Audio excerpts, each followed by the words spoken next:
All right, folks. It is 6:05, so we will reconvene. Madam Deputy Clerk, do we have a quorum? Yes, Mayor Patterson, we have quorum. Okay, thank you. Are there any disclosures of pecuniary interest? Councillor Bone. Your worship, and through you, I believe we have to re-announce them each night, even if they were previously stated. No, I think I'm getting the signal from the Deputy Clerk that I think we're okay on that. Excellent. So, thank you. yeah, but thank you for checking. So I guess unless there's any new declarations, we will continue on. Okay. We have no delegations this evening, so we will move right to item 4, the municipal operating and capital budget overview. And I will invite our Chief Financial Officer and City Treasurer, Desiree Kennedy, and hand the floor over to you.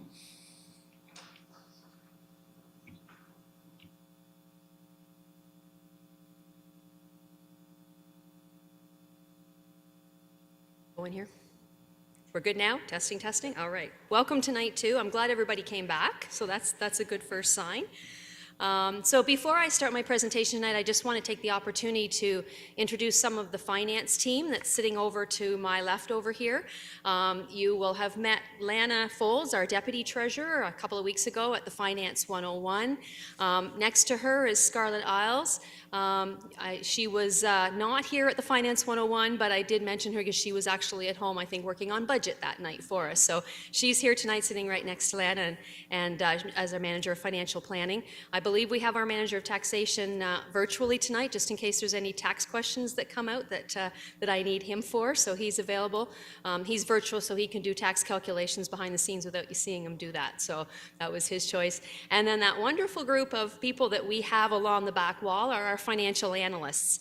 And so these are the folks that work directly with the departments throughout the year. They help a lot during budget time, but they also work throughout the year on other business-related matters as well for the departments. So I won't go name by name because we have a couple new ones I probably won't even remember, but that's that group of ladies back there. So they do all the work for the rest of us. So I thought tonight what I'd like to do is just go through a bit of an overview of the budget from a corporate perspective. I'm going to not spend a whole lot of time on details, particularly in the operating budget, because you're going to hear a lot tonight and tomorrow night from the commissioners on the specific departments. So I just want to do it from a bit of a corporate perspective. And some of what I say tonight you will hear sort of linking back as the commissioners do their presentations. So you heard last night from our Chief Administrative Officer. She did a bit of an operating budget at a glance for us. So the operating budget does maintain service levels. It does consider some growth-related service demands. And as you heard, I think, in just about every agency presentation last night, it reflects some of the challenges with inflation. And I'm going to talk about that in a moment in terms of how that's actually impacting us. So we are presenting an increase of 1.3% for operations, plus 1% for the capital levy, as well as the 0.16% increase for the Green Standard Community Improvement Incentive Program, and you'll hear a little bit about that tonight as well. So in terms of the total of a 2.46% increase, that represents an impact to an average homeowner of about $91. So an increase of $91. That's on average assessed value of our homes, which is about $328,000. So I know that's not average market today. And you'll recall we talked at the Finance 101 about that we're dealing with 2016 values in terms of our assessment. So based on that average, it would be $328,000. So if you have a home that's assessed at that, it'll be an increase of $91. We also have a recommendation tonight, and you'll be hearing more about this later on, is an additional tax rate increase of 0.7%, which is about a $1.7 million increase, specific to support our ongoing homelessness and supportive housing initiatives. And we'll talk about that more later. So if I add that in, 3.16 in total represents about $116 to that same average value home. The other thing I just want to mention is the County of Frontenac, and I think this was mentioned last night. It's not included in the operating budget. Council had directed them that we would not include that in the operating budget a couple of years ago. They do submit an annual requisition to us, and it goes on the property owner's tax bills as a separate levy, in addition to the municipal and the school board. So in terms of our operating budget summary, we have a total budget this year, operating budget gross, of just under $427 million. Non-tax revenues, which I'll go over in a moment, but fees and charges, support from the provincial and federal governments, about $150 million. And then payments in lieu of taxes of about 17, leaving us a total taxation requirement of about $259 million. So that 17 million is property taxes that are paid by provincial and federal bodies for their properties. So provincially, we call it the heads and beds tax, which is $75 per head for the post-education, or per bed for the hospitals, as well as the federal for the prisons, and CFB are in that as well. So total tax requirements, so what we have to raise from the taxpayers, $259 million.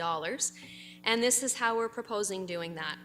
So first of all, we have assessment growth. So we talked about that at Finance 101, so new properties that are coming onto the assessment roll.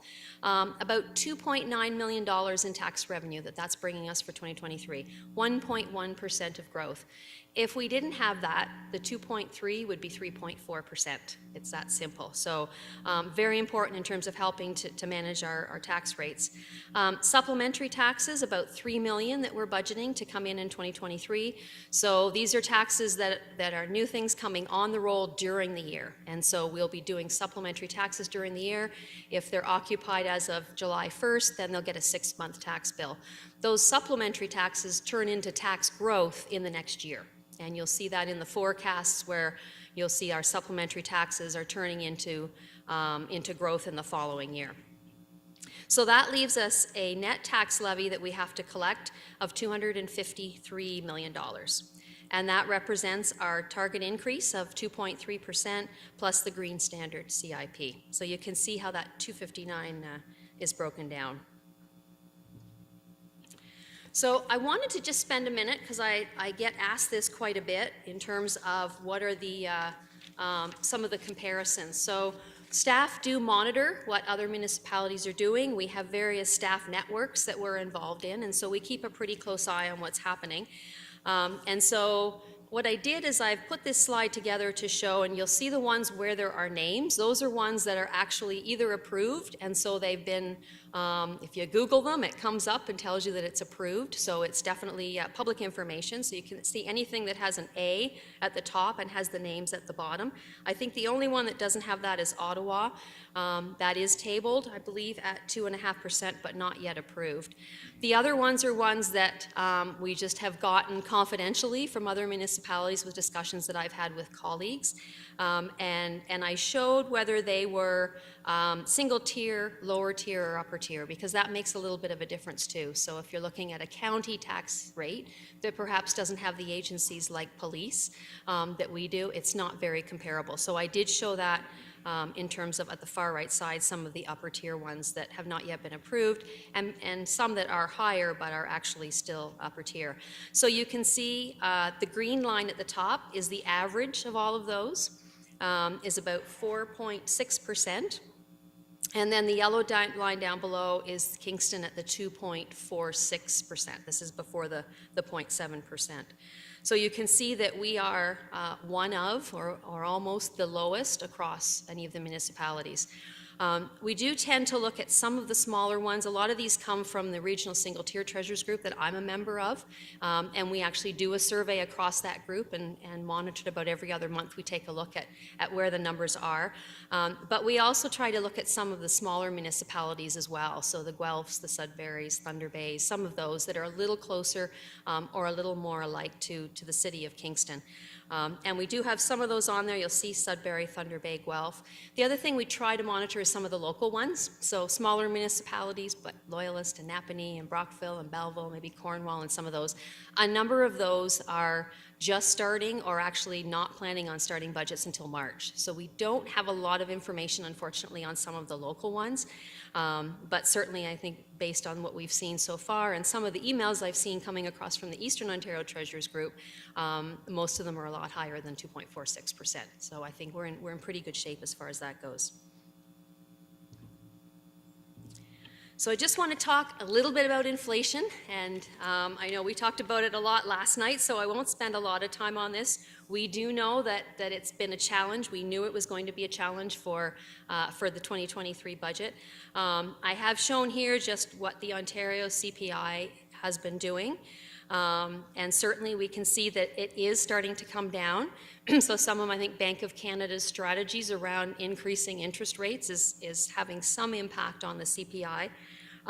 Bank of Canada continues to talk about 2% as being their target, and their target around any of the policies and the strategies that they're working with. They're continuing to target that 2% range. In terms of where we think it's going, and all we've got is a bit of a crystal ball, we don't know exactly what's going to happen, but certainly there seems to be some consensus that 2023 we will see that decline continue. And I think there's a little bit of discussion whether it's mid-23 or end of 23, certainly looking at TD versus Bank of Montreal versus CIBC and some of what they're saying. But somewhere in that mid to end of 23, they're projecting it to come down and hit around the 3% mark, and reaching back to the 2% by the end of 2024. So that seems to be the consensus. So I think it's probably some good news for us in terms of what we might be looking at going forward. And that should help us in terms of 2024 and 2025. We haven't built a lot of inflation in. I think we've built around 2.5% for 24, 25, anticipating this will come down. So 23 has really been our hit in terms of the higher prices. So in terms of what that's meant to us, we're actually in a pretty good place. So normally I'm up here and I'm talking about our interest rates for investment and the interest rates that we pay on debt. We're in a pretty good spot right now because we have all of our long-term debt locked in, and locked in at fairly low rates. We locked in as soon as we saw the rates starting to go up. We locked any of the debt that Council had already approved, but we had not issued yet. All was locked in. So including the debt for the third crossing, even though the project wasn't quite finished, we were able to still lock it in based on what the projections for the costs were and get it locked in at that lower rate. So we have right now no debt that Council has approved and we haven't yet issued. So no unissued debt at this point. So right now, we're not too concerned about what the rates are doing for long-term debt. The budget tonight does not recommend any debt for the 2023 capital budget. So we have another year of grace there. And so we're really looking at probably 2025 before we would even think to be issuing any long-term debt, and hopefully by then the rates will be down. On the good side, because interest rates are going up, we're seeing some positive numbers in terms of our investment income. So in the operating budget, we've increased our operating investment income by about $600,000, which is about 50%. We were at 1.2 million, we've brought it up to 1.8 million for 2023 based on some of the short-term rates. Our long-term investment rates, our models are projecting it at 3% right now, and we've held it at 3% for quite a while. We're hovering around that in our long-term rates right now. So some of the increase we've seen in the short term, it's not reflected right away in the long term. So, and most of our bonds, we have locked in anywhere some sort of maybe 3 years to 7 years. So it takes a while for some of those to see the impact of that. So right now, we're probably right at that 3%, maybe even a little bit lower, but we are anticipating as the long-term market catches up, that will go back up as well.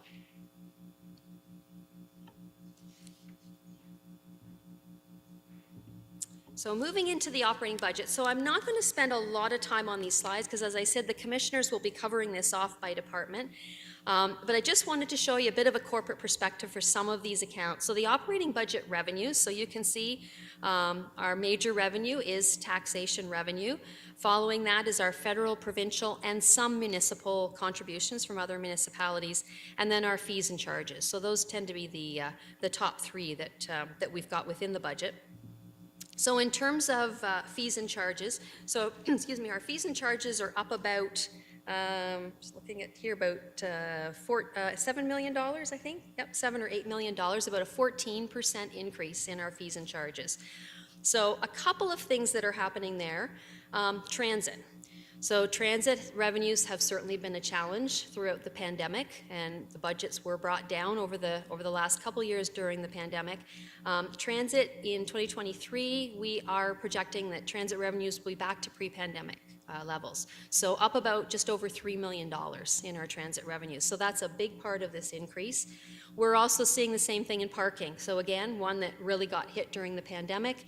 Parking's up about 400,000 of that total increase. So again, almost to pre-pandemic levels, I think about maybe 95% of pre-pandemic levels. Recreation continues to recover. I mentioned our investment income, which would be in this category as well. Some solid waste revenues, again, our solid waste, some of our sale of materials continues to rise back after the pandemic, so we've got about $600,000 in there. And then we've got some airport revenues as well. So this really is about pandemic recovery, and we're starting to get back to our pre-pandemic levels. I did note on the slide, you'll see where we are. Certainly parking, airport, and some of our cultural revenues are still below pre-pandemic and continue to work through that transition. In terms of federal, provincial, and municipal contributions, this amount is not changing a whole lot.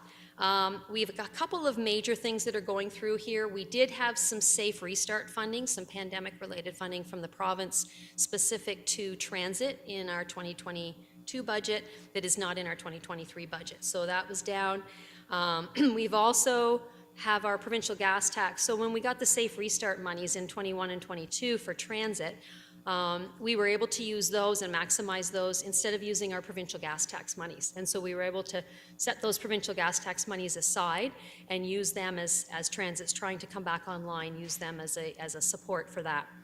So with the increase in the transit user fees, increase in the ridership, we're not having to use as much of the provincial gas tax. So it's down about $1 million. So those monies will just sit over in the little bucket to the side, and we'll have those for future years as we continue to, transit continues to recover. A few other things in there. We do have some additional provincial monies that you'll hear about for long-term care to cover off some of the direct hours of care support, and you'll hear about that when we talk about some of the expenditures in long-term care. And then there's some other things. Our federal gas tax allocation has increased and a couple of other things. So the couple of reductions, the other one I should mention is Social Services Relief Fund.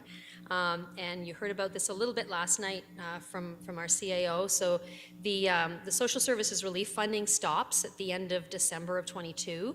We were able to commit some of those funds through until about the end of March, thus the 0.7% recommendation that we have in front of you tonight.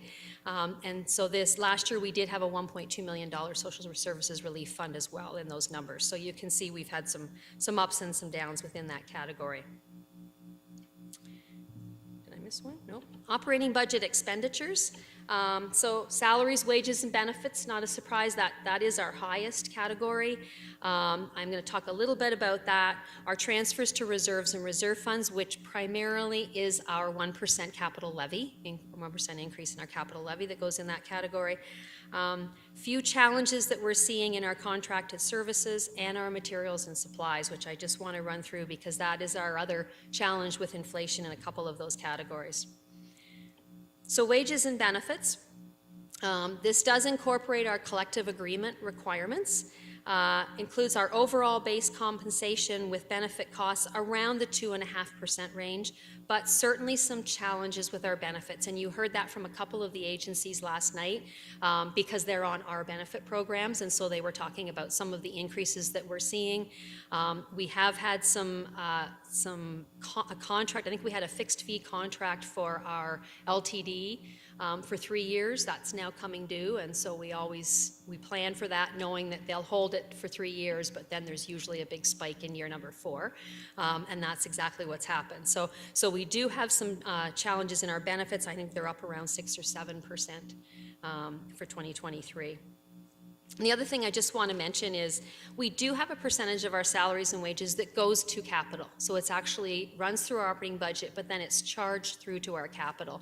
And that's prevalent for things like our facilities, engineering, technology, where they have a lot of capital intensive projects and they have staff that are working full time on capital. And so there is a percentage, it's backed up by the roles of what the staff are doing, and then it's charged specifically to capital projects, or at least funded from capital.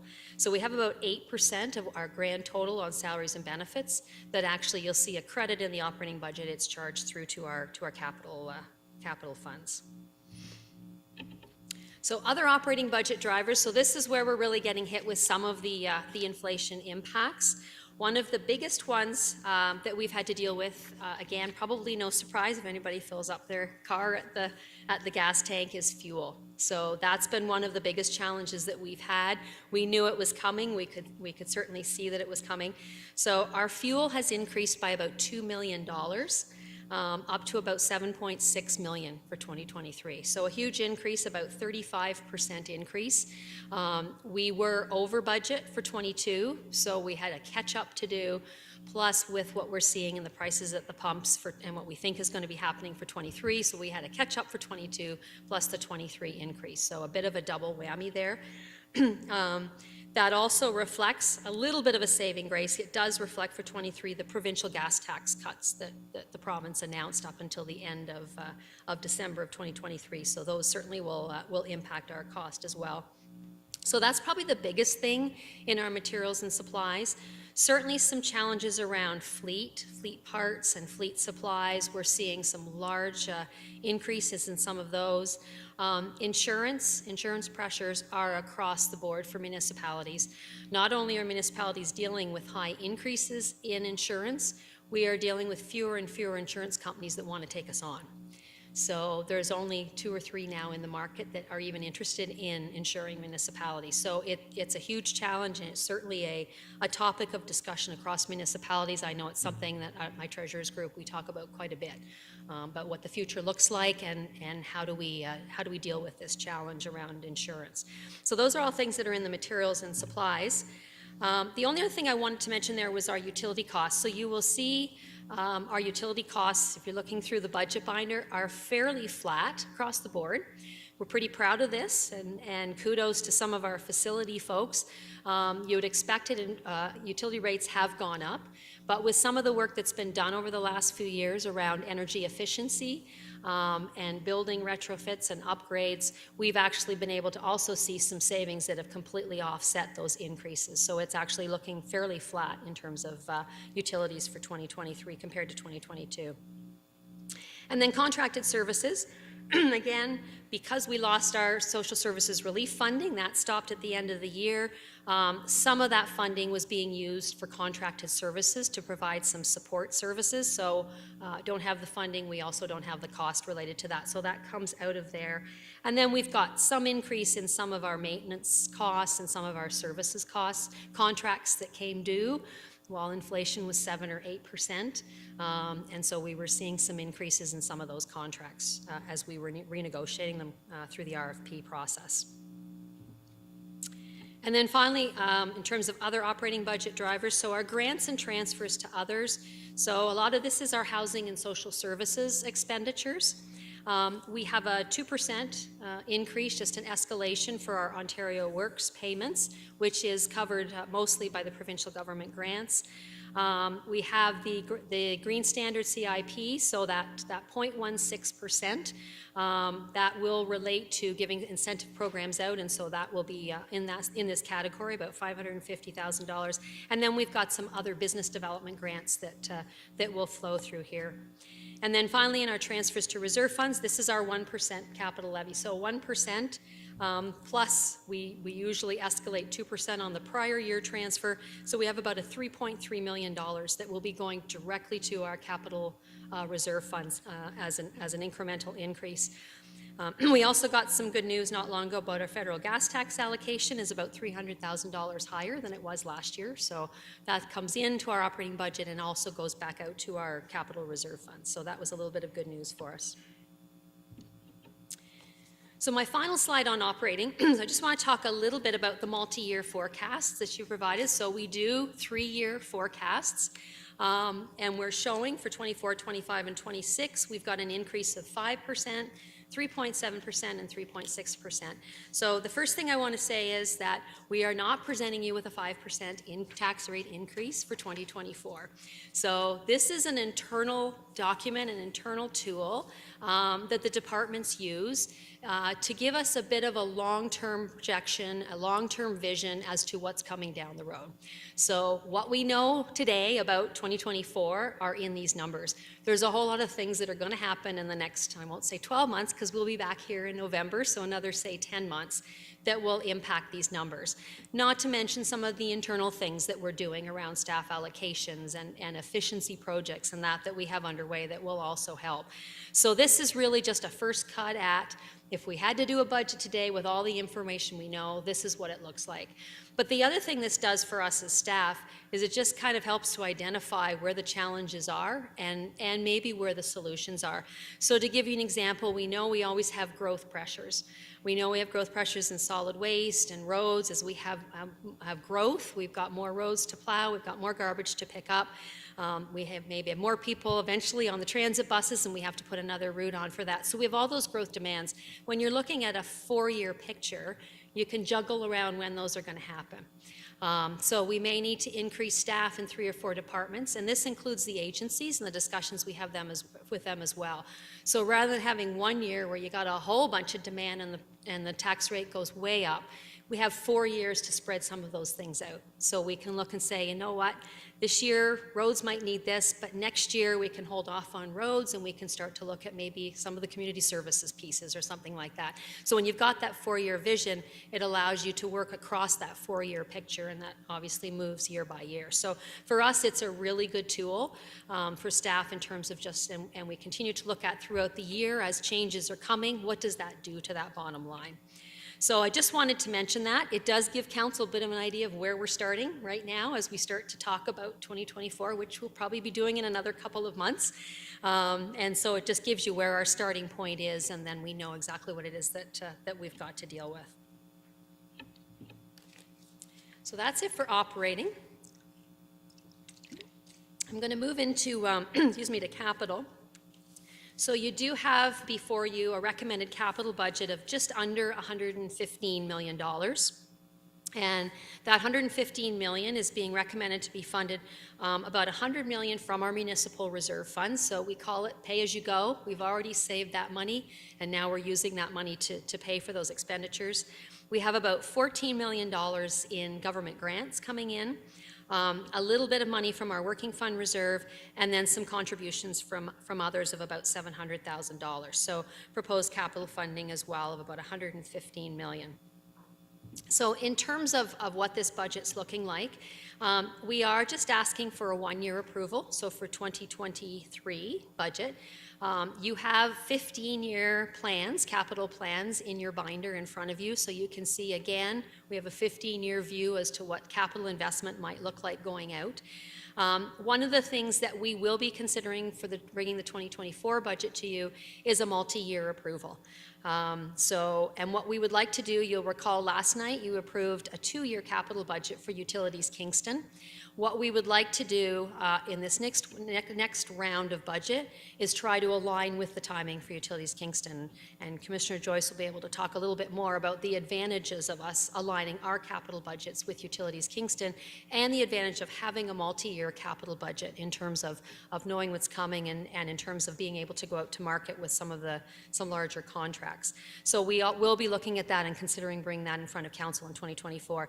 We just wanted to do 1 year this year because I've been calling this budget a keep the doors on and the lights, keep the doors open and the lights on budget, because it's really just to keep services going until council has a chance to have your strategic planning sessions, determine what service priorities and other program priorities there are, what kind of capital investment you would like to prioritize, and then staff can take that away and completely probably revamp some of these 15-year plans and put them back in front of you again in November. So it didn't make sense to do more than 1 year at this point until we could get some of that feedback from you in terms of what your priorities were. The other thing we do just keep an eye on, and we talked a little bit at Finance 101 about our credit rating, we keep a really close eye on our capital level of spending. So it's not only about what we can afford, but Standard & Poor's keeps a very close eye on what we're actually spending from a capital. And so they have some calculations which they have shared with us, so we're able to kind of do a little bit of math work behind the scenes before they even come in to make sure that we're not going to be offside in terms of our credit rating. So in terms of 2023, again, because it's our doors open, lights on budget, the majority of our budget is either asset management, so things that staff have identified that are ongoing asset management, asset renewal, asset replacement costs. So about 54 million of that, almost half of that. Strategic projects, mostly grant funded. So we do have another round of our ISIP transit funding for capital that we've just made an application for. And so you will see a number of projects under the transportation tab that are going to be ISIP funded. We're hoping that those are going to be approved. So anything like that we've put in. We've also included about $10 million for affordable housing and supportive housing initiatives as well. So that makes up about 30 million, which I would call sort of strategic projects. And then we've got about $6 million from our agencies, which was presented to you last night. So the other thing that we've done, which is a little bit different, I don't think we've ever done it before, actually. So we're starting a little bit of a different strategy in our capital plan this year. We've given it a try. We'll probably expand on it for the 2024 budget, but we're starting to get some very good information around asset management. So our fleet and asset management department's been working hard. We've already presented a core asset management plan to council last year, and so we're starting to get some really good numbers as to what should we be investing in our core assets. And I know they're now working on some of the non-core asset management plans as well. And so we've taken a look at our 15-year plan, which we knew there's a gap between what these studies are telling us and what we've been spending, and we've known that all along. So we took a look at it, and we've started to build in some increased capital investment in some of these areas. So specifically, we looked at engineering, roads and parks. We looked at transportation, facilities, fleet, and technology, so our major asset classes. And we started to build up some of those balances, some of those investment amounts, particularly in the out years. So you'll notice in our 15-year plan, we do really good in the first 5, then it sort of starts to go down, and maybe it gets a little lower. By the time you're getting to 14 or 15, it tends to be a little lower than we think it should be. So what we did is we've put some envelope funding in to try to start to build that up. The challenge is we knew we couldn't afford to do that, and that's a common thing right across all municipalities. So what we've done is we've actually shown an unfunded line, which we've not had before. So you will see at the bottom of some of those categories in the 15-year plan, not in 2023, but starting in 2024, you will see some unfunded amounts. And that's why those are there, because up in the expenditure, we've tried to show that we're transitioning up to where we think those annual asset investments should be. And then that bottom unfunded is our challenge. So how are we going to do that? And as we work with the asset management team, we're starting to look at what are some of the solutions. And that certainly has been a conversation with treasurers across Ontario. We know there's gaps, and how are we going to manage that? I would say we have, for facilities and fleet and technology, and we don't have those asset management plans finalized yet, but my guess is we're probably pretty close to where I'm expecting they're going to be. I could be wrong when the plans come out. They always tend to be higher than you think they're going to be. But we're feeling pretty comfortable about that level. 20 million annually for facilities at this point isn't too bad. It wasn't that long ago we were only spending 10 million a year on facilities. Engineering, which is the roads and parks, particularly the roads piece, I would say we do not have enough in there yet. If you look at where we are, we're spending about 45 million annually over 10 years, and I think by the 15th year, I think we're up to 80 million. So that last 5 years, we kind of have a fairly steep slope of investment that got us up to the 80 million. So those years in between, we definitely are not investing what the asset management plan says we should. And so we're going to take another look at that and fine-tune that a little more for the 2024 budget and see maybe if we can build some more specific numbers into what that investment could be. Then we'll be able to see what that unfunded requirement is at the end of the day. So that's a stay stay tuned. So you will see about $160 million that we have that's unfunded over across the 15 years. 15 years, in case you didn't notice on the total column, is about $1.8 billion. So it's not small change over the next 15 years. So, but it certainly is, in terms of 160 million of that not funded, is not bad, keeping in mind that we're probably going to have to bump that up a little bit more. I'm not sure if no, I don't have it here. The other piece I just wanted to mention, I don't see it here, so don't worry if you can't see this, you're not meant to see it. This is one of the schedules, and I think I might have shown this at Finance 101. This is one of the schedules that Lana works with almost every day. And actually, I cut it off because it does go 15 years plus. I just couldn't fit, then you really wouldn't have been able to see anything on it. So I think I've cut it down to 10 years, maybe 7 years. So, but this is our capital reserve fund. So this is one of our modeling worksheets that we use. Yes, it's in Excel. We're accountants. We love Excel. So this is all in a great big huge Excel workbook. But these are all the various capital reserve funds that we have. And this is how we monitor them. In behind this, excuse me, there is a tab for each one of these that shows the balance of the funds, money coming in, money going out, investment income that's earned, that kind of thing. But the one thing I do want you to notice on here, as we've balanced all of this and made our recommendation for 2023 capital, is there's no red. So that's one of the things that we know we're balanced at the end of the day as far as capital goes, because our reserve funds don't have any red showing.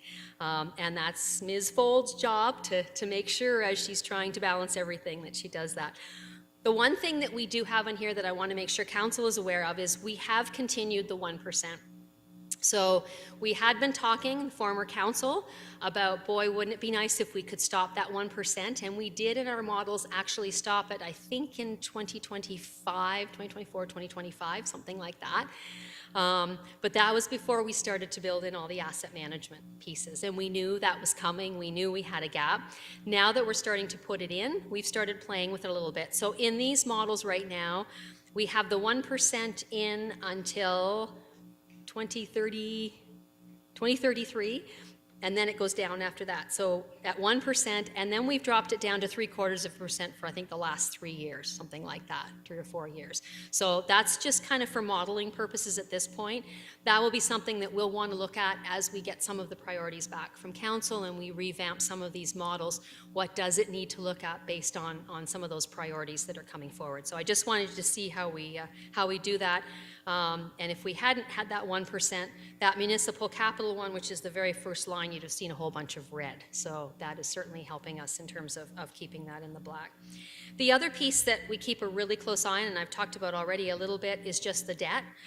So you can see here, so this is our debt position. We have about $500 million of debt that's issued as of today. We have nothing approved but not yet issued. We have no debt recommended in the 2023.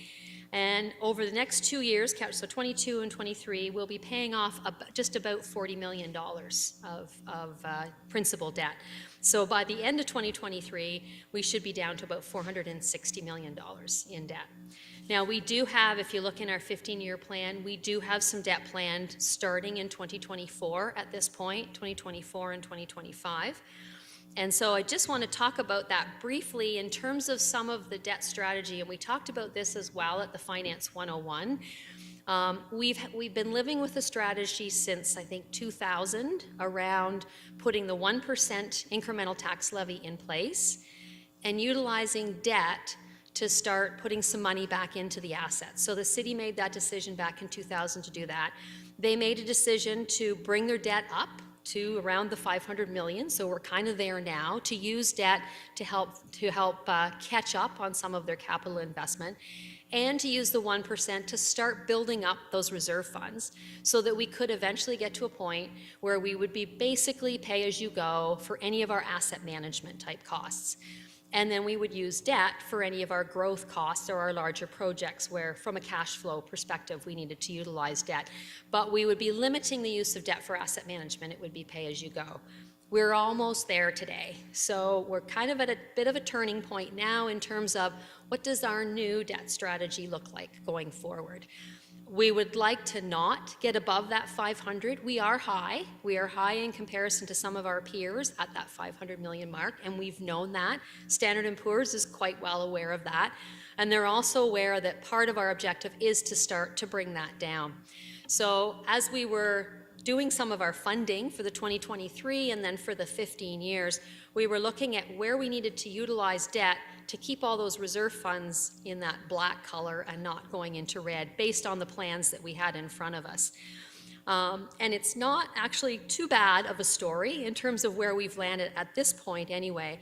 So we have, over the 15-year plan, at this point, we've assumed that we're going to issue about $158 million of debt over 15 years. The bad news is that 100 of that is in the first 5 years, because we're all type A personalities and we want to do everything and we want to do it yesterday. So our first 5-year plan is pretty tight. There's lots of work in there, and it's going to need debt if we're actually going to do all that work. So we've got about 100 million in the first 5 years, and then 58 million over the next 10 years. That includes utilities as well, and I should mention that. That's not just our municipal, so that would include some of the plans that you saw last week, or last night for utilities Kingston.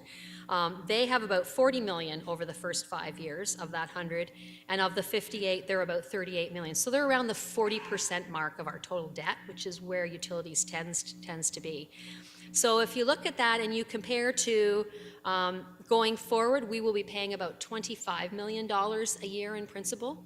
So if we can stay under that $25 million a year of new debt, and I'm hoping well under, then we should be able to see our balances to go down. So it's giving us a little bit of a strategy going forward.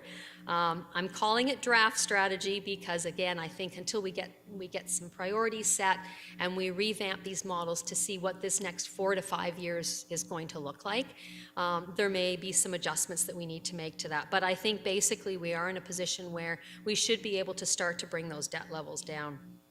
And so that brings me just to our debt level forecast, and I know you've seen this picture at Finance 101 as well. So this shows our total debt. Don't try to match up the approved debt to these bars. It will never work, and you'll just get pulled down into a rabbit hole. So in behind the scenes, there's a whole bunch of work that happens. So for instance, if council approves debt in 2024, we will likely not issue that debt anytime before 2026.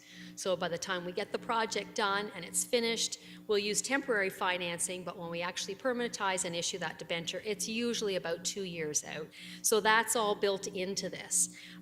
We also build in some cash flow around how long projects are going to take. So bigger projects take longer. It might be 3 or 4 years before we're going to actually issue the debt. So that's all built into this as well. So you can see the green line, and I think we had talked about this a couple weeks ago, the green line is sort of our self-imposed limit. So it goes up by 2%. We're at it now. We might even be, I don't know, a million over maybe just, I'm not sure, but we're right at the line for sure. You'll see in the next couple years we're actually going down. That's because no debt in 21, 22, 23. So the earliest we have debt's 24, which means the earliest we're actually going to show up on here is 26. So we've got a bit of grace period here because we haven't had any approved debt the last couple years, so it's helping come down because the principal payments are coming down by $25 million a year. You'll then see it starts to flatten out. The bars are flattening out. That's because now we've got some planned debt in that 15-year plan that we've included in. So you'll see we're kind of flat for a bit, and then down we go again for that last part. The other piece that's helping this is the continuation of the 1%, because the 1% means I'm using less debt, and so as you get farther out, even though we're investing more in the assets, our debt's going down. So I think it's a good picture, and I think this is something Standard & Poor's will be very interested in seeing this coming year in the fall when they're doing our credit rating review again, because they know we've hit that max, and we've been telling them all along, don't worry, we're coming down. As soon as we get it, the strategy is to start coming back down. So I think we're in a good position for that. So that's it for the capital piece. So you don't have to listen to me again. I'm just going to do a couple of the other finance and admin departments, and then you don't need to see me for the next 2 nights. So I want to just start with some of our corporate, what we call fiscal services. So our capital levy, our fiscal services, and tax adjustments. So this is page 119 in your budget binder. This is that admin section. And it gives you some information on some of our property tax pieces as well. The main thing, obviously, that's in here is our capital levy. So that $3.3 million increase over 2022 that will be going directly to our capital reserve funds. The other thing in fiscal services is our investment income. So we've got another $600,000 that's included in that. The tax assistance and adjustments and allowances, so any of our property tax related stuff also goes into this category. So in addition to collecting tax revenues and that revenue piece, we also have tax write-offs, and we've actually been able to come down by about $500,000 in what we're budgeting for 2023 for tax write-offs. The reason for that, and if there's a silver lining to the fact that MPAC hasn't started talking about what they're going to do for reassessment yet, is it's given them a few years to actually catch up on all the appeals. So where we've had to set up allowances for appeals that we knew were out there on the table being reviewed, but there hadn't been any decision on, there's very few of those left because they've been able to catch up on some of those. And so we've been able to actually reduce some of that allowance and bring that tax write-off amount down. We have bumped it back up in future years, knowing that there's going to be some kind of a reassessment, if not 2024, then certainly by 2025. The province is going to have to do something. And so you will see it's actually going back up in the projections a bit, but we were comfortable with 2023. The other piece that's a bit of good news that's come down is our development charge exemptions. So where we have exempted development charges in our operating budget, we have a budget amount to actually put those monies back into the development charge. So we're making the development charges whole by those exemptions. And one of the policies that we have each year at the end of the year when we're doing year end is if we have any extra growth revenue, so basically from supplementary taxes, we can pay down those exemptions quicker because we're basically taking budget money and we're putting it back into the development charges. So we don't necessarily need to wait and base it on the annual revenues that are coming in from those properties. We can just pay it off now and get it done. And we've been doing that the last 3 or 4 years. We've had amounts that we've been able to put towards those exemptions and bring them right down. So going forward, we don't need to have the same budgets going forward in the operating budget to cover those off. So we've been able to bring that down by about $700,000 for 2023 and actually keeping it down at a lower level going forward. So just a couple of good news things that have helped with that almost $1 million variance that we've been able to bring down in that. And then my last slide is just my office and financial services, and I get to do the mayor and council budgets as well on this slide. So you will see for CFO and financial services, we do have an increase of about 7.3%. The majority of that is on salaries and wages. We do have one full-time position that was actually over full-time on the Third Crossing project that has now come back under financial services. And so that has driven some of the cost up. And then we've just had a couple of other salary adjustments in there as well. In terms of priorities for financial services going forward, and it's kind of funny, the one thing I don't actually have on here is updating all these models after strategic planning, which is probably one of the biggest things we're going to be doing. So we missed that line on this slide for 2023. So that probably should have been number one. The other big thing that's underway right now is a major upgrade to our financial management system. So we are moving it. We're calling it a lift and shift. We're moving it up onto a cloud-based version of Dynamics 365, which sounds kind of boring and doesn't sound like it's going to do a whole lot. But as part of that and going into the cloud version, there's a lot of quirky things that were happening with the former version that we're hoping are going to be taken care of with this new version. So phase one is just get us into this cloud-based version.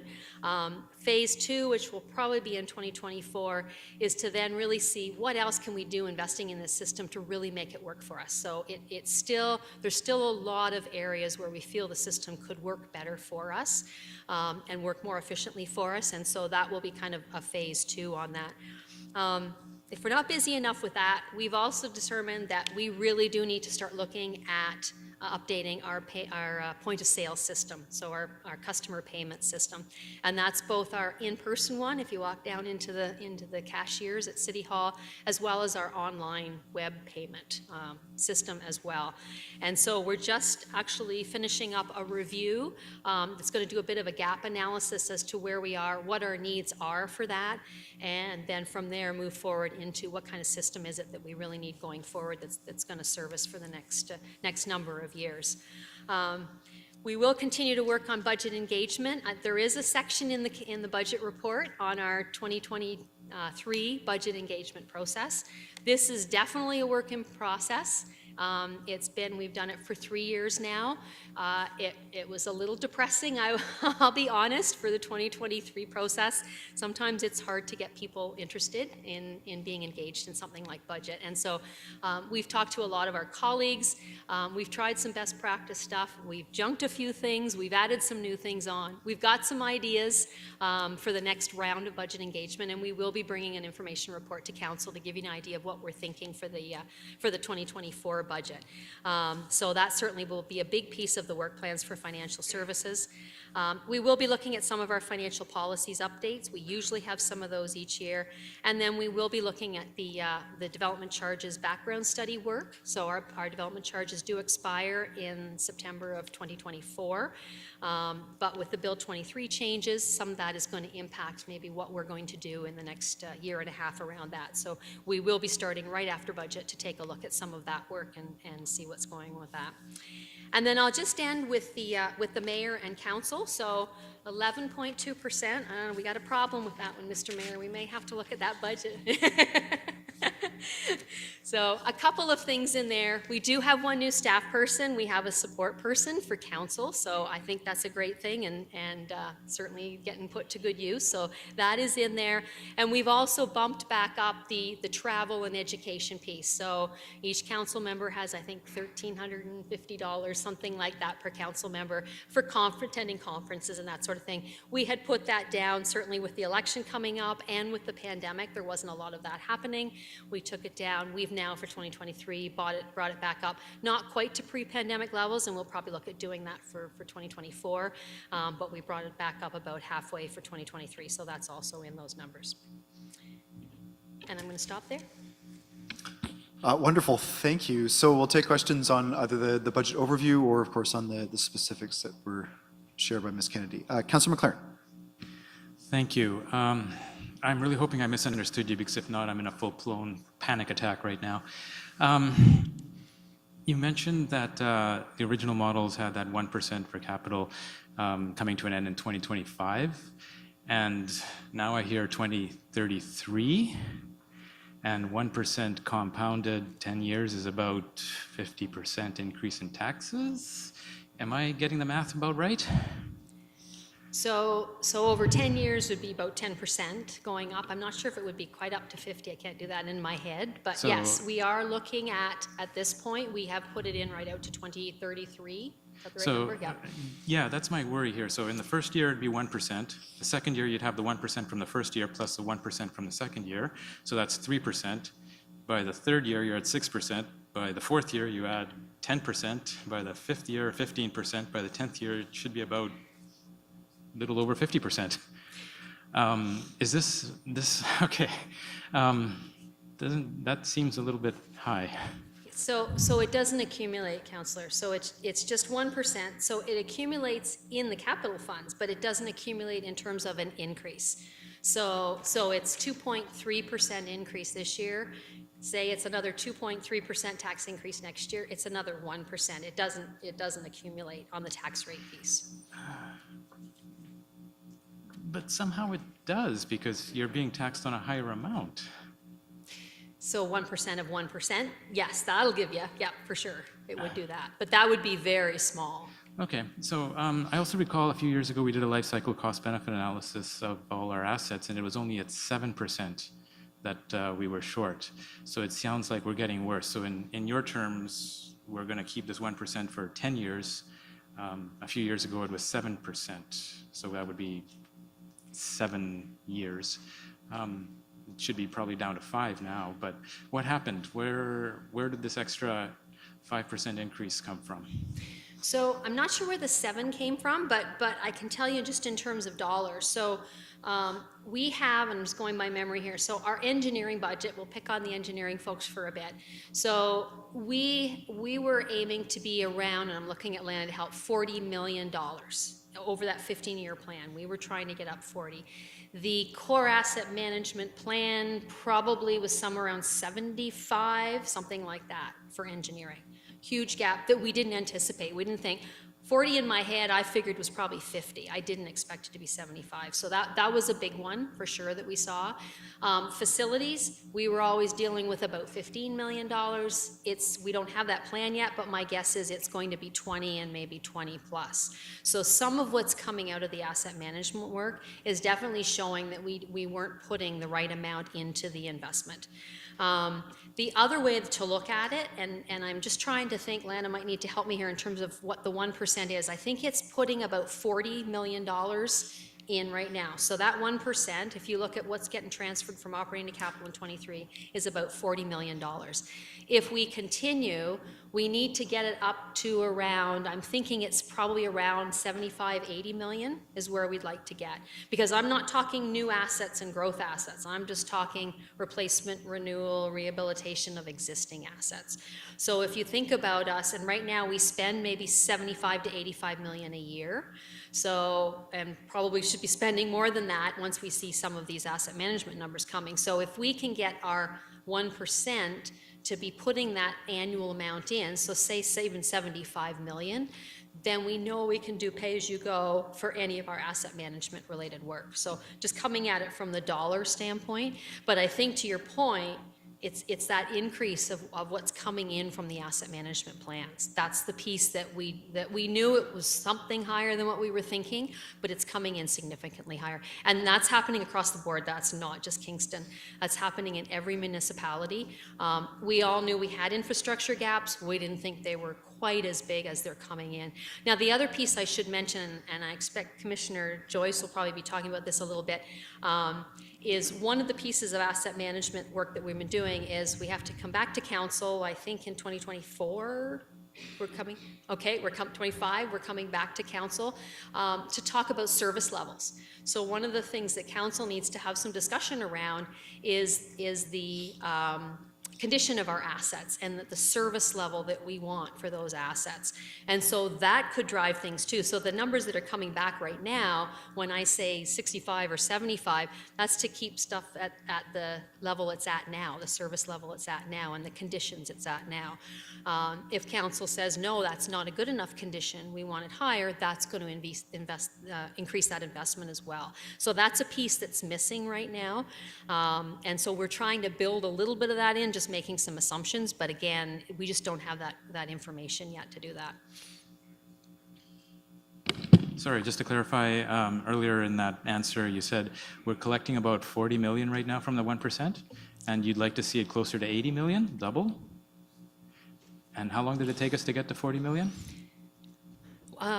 20 years. And so another 10 years to double? Yep. But bigger numbers, 1% on bigger numbers, so it goes up quicker for sure. Okay, but so we're going to double in about 10 years, like 2033, is that what we're yeah, talking? I'm guessing on that, but I'd have to take a look at the binder and see what's in there, but it's roughly in that range for sure. Thank you. Yep. I may have more later. Councilor Osthoff. Yeah, thank you, Mayor Patterson, and thanks again for amazing performance. That's really good. I always am very impressed with the ongoing. I could never do that. So I know that the Frontenac County, the health, or what do you, their component to our taxation complement, and I know that's a separate line item, but. And forgive me if I should have known this, but I just wondered, when will we know that? Is that something we're all going to learn when we get our taxes and Kingstonians? Or will we know in advance more around here? And So thank you, Councillor, for that question. We actually know right now because I actually just got the letter yesterday and did some number crunching right before I came. So we're looking at about a 15% increase for the County of Frontenac. So that's the land ambulance and Fairmount Home together is about 15%. So, Okay, so I didn't know, yeah. So Yes. that's important for us to know, yeah. yes. Thank you. I'm sitting down. So, sorry, the other one I'm thinking about is, and maybe I should know this too, but so there are two sources of gas tax revenue, federal and provincial. Yes. And they both were 300,000 higher than normal. But how much do we bring in for tax? What is that called again? So the provincial gas tax is about $3.5 million annually, which goes into our operating budget for transit. The federal gas tax is about $7.5 million, and that goes into our capital reserve funds. And it can be used for a number of different asset classes. We use it mostly for roads, and I think a little bit for transportation as well, but the majority of it we use for roads capital. Okay, that's very helpful to know. Thank you. And next question, last question probably is, obviously the insurance one is one that we're really grappling with, and is that mostly related to liability or property? And are other municipalities similar to Kingston, would they be considering some self-insurance, or what avenues do we have to pursue to be responsible financially for what we bear? Yes, so thank you, Councillor. So I'll start with this. I don't know, Commissioner Carboni might have something to add on the insurance side, but I can tell you some of the discussions that we've had at the Treasurers Group. So they are looking at self-insurance. There are 2 or 3 municipalities that are in some sort of a cooperative group now. And have been trying that. Actually, I think for a few years they've been doing that. Some of us, the other ones, including myself, we've had some discussion around that. It's quite a lot. It's a big effort to set it up. There's a lot of work. There's a lot of cross agreements and percentages and who's liable for what when you're talking about it sort of as a co-op type thing. So there's a lot of work to do it. Not that it's not something that we might want to consider, but that is one avenue. We don't have a lot of other answers at this point. And I can say, our insurance, like at 700, I can't remember what it was, like was it 12% or something like that? It went up. Some of my colleagues are talking about 40 and 50% increase in their premiums. It's mostly related to liability. Cyber insurance, there's the cyber security piece is the other piece that's also impacting it. So we've been having trouble getting cyber insurance. But even that still has an impact, even if you don't have that, or even if you do have that, it still has an impact on your overall liability. So I think it's more liability, I would say, than it is property, the property pieces. I would think so, yeah. And the last question, Mayor Patterson, is when we think about debt reduction, and management of that debt. I mean, for the last years that I've been involved, we've always known that we're doing a good job, of paying it off. But are we doing a good job is my question. And when do you and your team, when do we have to take, it's getting up there, like you said, at 500 million, and when we include the utility part. And is that something that you would come to us and say, we need to look at this, and or is that something we should be aware of and grappling with and considering options and strategies to reduce debt to more aggressively? Yeah, thank you. That's a good question. So yes, that is definitely something that we work with the commissioners, with CMT, with the directors on when we're starting to look at what our capital plans are. And from a financial perspective and what can we afford, we are making sure that we're keeping an eye on those debt numbers. And there's a couple of things, that we're looking at going forward. One of the things with the utility debt in particular, which is included in there, but the gas utility, as you saw last night, has some small amounts of debt each year that kind of, I think they add up to like 20 million or something like that. We've got and I've talked to Mr. Murphy about this, we have the ability, rather than issuing a debenture, to just basically lend that to ourselves. So we have, I don't know, about 80 million, 100 million sitting in those reserve funds. So we could, rather than investing those outside into debentures, we could actually invest in ourselves. And so we would actually have sort of a debenture adventure on paperwork that we would do. We would lend that to the gas utility. The gas utility would still pay an interest back. And if we were using, say, our municipal capital reserve fund, it would still get interest back from the gas reserve fund. So we would do all the same thing as if it had been an external debt. But that gives us, a little bit of flexibility maybe on the interest rate. But more importantly, some flexibility in terms of paying back. Because then if the gas utility, for instance, had some surpluses, they could pay it back quicker. Where if you go with like Infrastructure Ontario, you're locked right into it. And we can't get out of that. We've looked at that. Do we have the option to prepay? And there's a significant penalty if you try to do that. So we are locked in. So we are looking at that for some of the smaller amounts, perhaps just basically borrowing from ourselves and investing our own funds in that on the utility side. So that's something we'll continue to explore as well. But definitely it would come back to council. I would be bringing it back to council if we had concerns.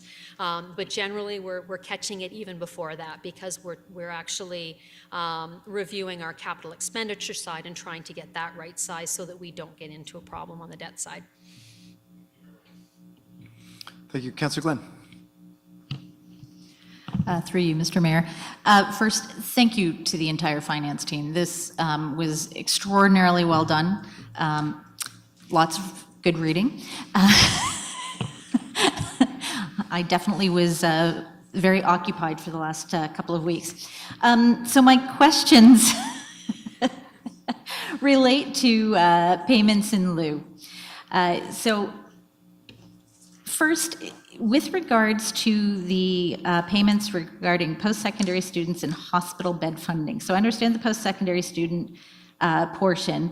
So the hospital bed funding, what is that sort of meaning in terms of our head counts? So do we count separately for hospital bed funding versus the post-secondary students? I'm quite concerned about the fact that this has remained unchanged since 1987. When I look at this entire layout, what I see here is that we get, obviously some grants and subsidies, but they are nominal by comparison to what we are missing in terms of sustainable funding that should be coming here. So I just did a very rough calculation based on post-secondary school students, adjusting for what that $75 would be today, and that's $4.3 million. So can you kind of speak to that and, is there anything being done to sort of pursue that sustainable funding, which would really make a large difference to us?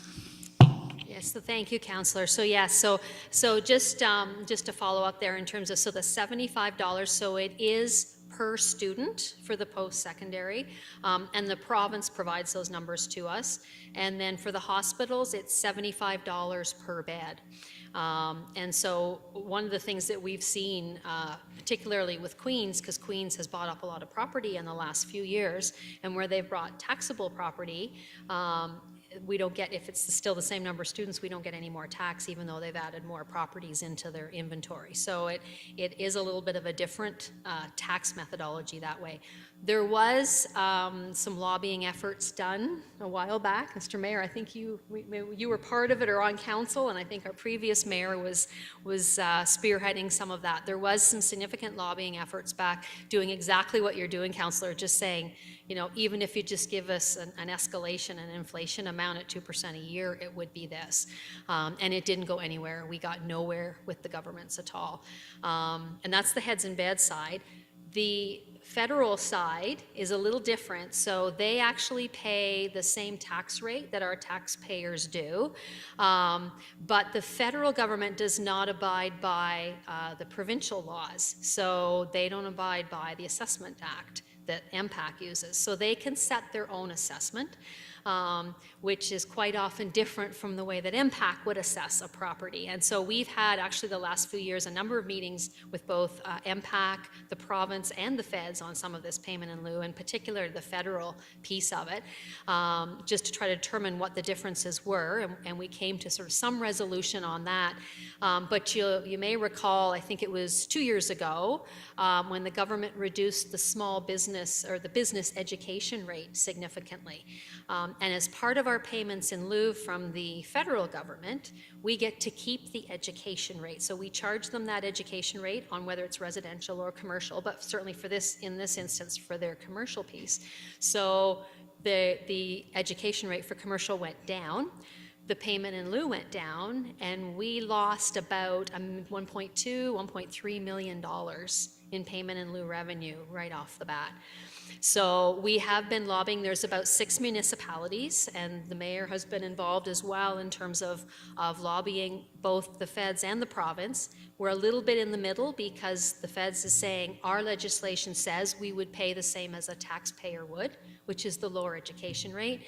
The province in their legislation put in that that would not be eligible for the federal payments in lieu. But the feds will say, we don't follow the provincial policy. We have our own policy. So we're a little bit stuck in the middle. We're continuing to lobby against that with both parties. And I think the group that I've been a part of and that the mayor's been a part of, I think our next step is to try to see if we can't get both parties to the table, because we just keep getting, you need to talk to the province, you need to talk to the feds. So I think that might be our next one on the federal piece for that. So there's lots of moving parts happening on that. But that's all I've got at this point, and definitely been a challenge for us. Thank you. It's definitely challenging. I just, with the downloading of priorities to us, it seems that if we're being asked to step up, particularly on the housing front, that type of sustainable funding would go a long way to meeting those priorities that are being asked of us from other levels of government. So my other question has to do with the airport. So I'm just wondering how accurate that number is, given that we've had some challenges, I know, with carriers and various things at the airport. So I know it's not a huge amount of our budget, but just a curiosity question as to how accurate you think that is. So thank you, Mrs. Councillor. I think if we could just hold that question, you will be getting a presentation on the airport and some of those operations, and we can address that then. Next is Councillor Tozo. Thank you, Your Worship, through you, and thank you again for the great performance. Is that the right term, Councillor Oosterhoff? Thanks, Councillor. Yogi Berra once said it's tough to make predictions, especially about the future. So my question is, of course, about the future. I found it very interesting, the projections of where you think our tax rate is going to be in 2024, 2025. Where are comparable cities? Like, where is Guelph in 2024, 2025, 2026? Are they higher than us, lower than us? I know it's tough to make these predictions, as my quote once referenced, but are we within line or at the lower end as we go out as well? So thank you, Councillor. I don't have that answer. We don't have that information. A lot of those municipalities don't do multi-year budgets or multi-year projections, so particularly some of the smaller ones. And so I don't have that. For the bigger ones, to be honest, that's not something that we discuss at the Treasurer's table. I think we're too busy focused on the current year to do that. So it's probably something I could put on the agenda to get some information on the outer years. But at this point, I wouldn't have it. What I can say is that some of our challenges coming up in the outer years. So for instance, we do have, and you'll hear with the social services presentation, we have a reduction in our administrative funding of about $1.2 million that's going to hit us in 2024. That would be across the board, so other municipalities would have that. So some of those things that are going to be challenges for us going forward, the other municipalities would have as well.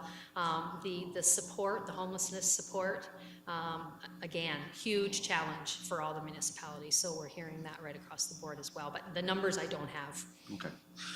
Follow-up question, it's about inflation and interest rates. Is we're issuing debt, you said, next year, and that we'll have to fully issue it 2 years afterwards. And you're predicting interest rates will fall or maintain their current levels when you make your projections? I am hoping by the time that we're actually issuing, which would be, say, 2026, that the interest rates will have come down some. I think Bank of Canada right now, they put the Bank of Canada rate up 0.25 in January.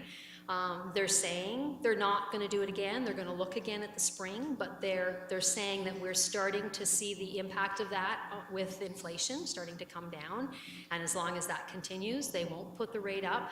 I know the Bank of Canada governor said, I think it was just last week, I was reading something where he said that there are some challenges right now with businesses putting prices up under the guise of inflation. And it's not inflation. It's just trying to get numbers back up and maybe build some profits back up. And so I know he made a comment that if commercial businesses continue to do that, that he will have to put another interest rate hike on. But I know at this point they're hoping that will continue to come down. And I think if it comes back to the 2, then there might be room then to start reducing the interest again. So again, my crystal ball at this point, but we're hoping by 2026 that we'll be okay. Okay, and final question is, based on your experience that you've had as a treasurer, where are interest rates now comparative to? I'm a new counselor, so I'm just used to low interest rates for my adult life. Where are we now versus the interest rate that we get as a municipality versus, say, the early 2000s or 2010s?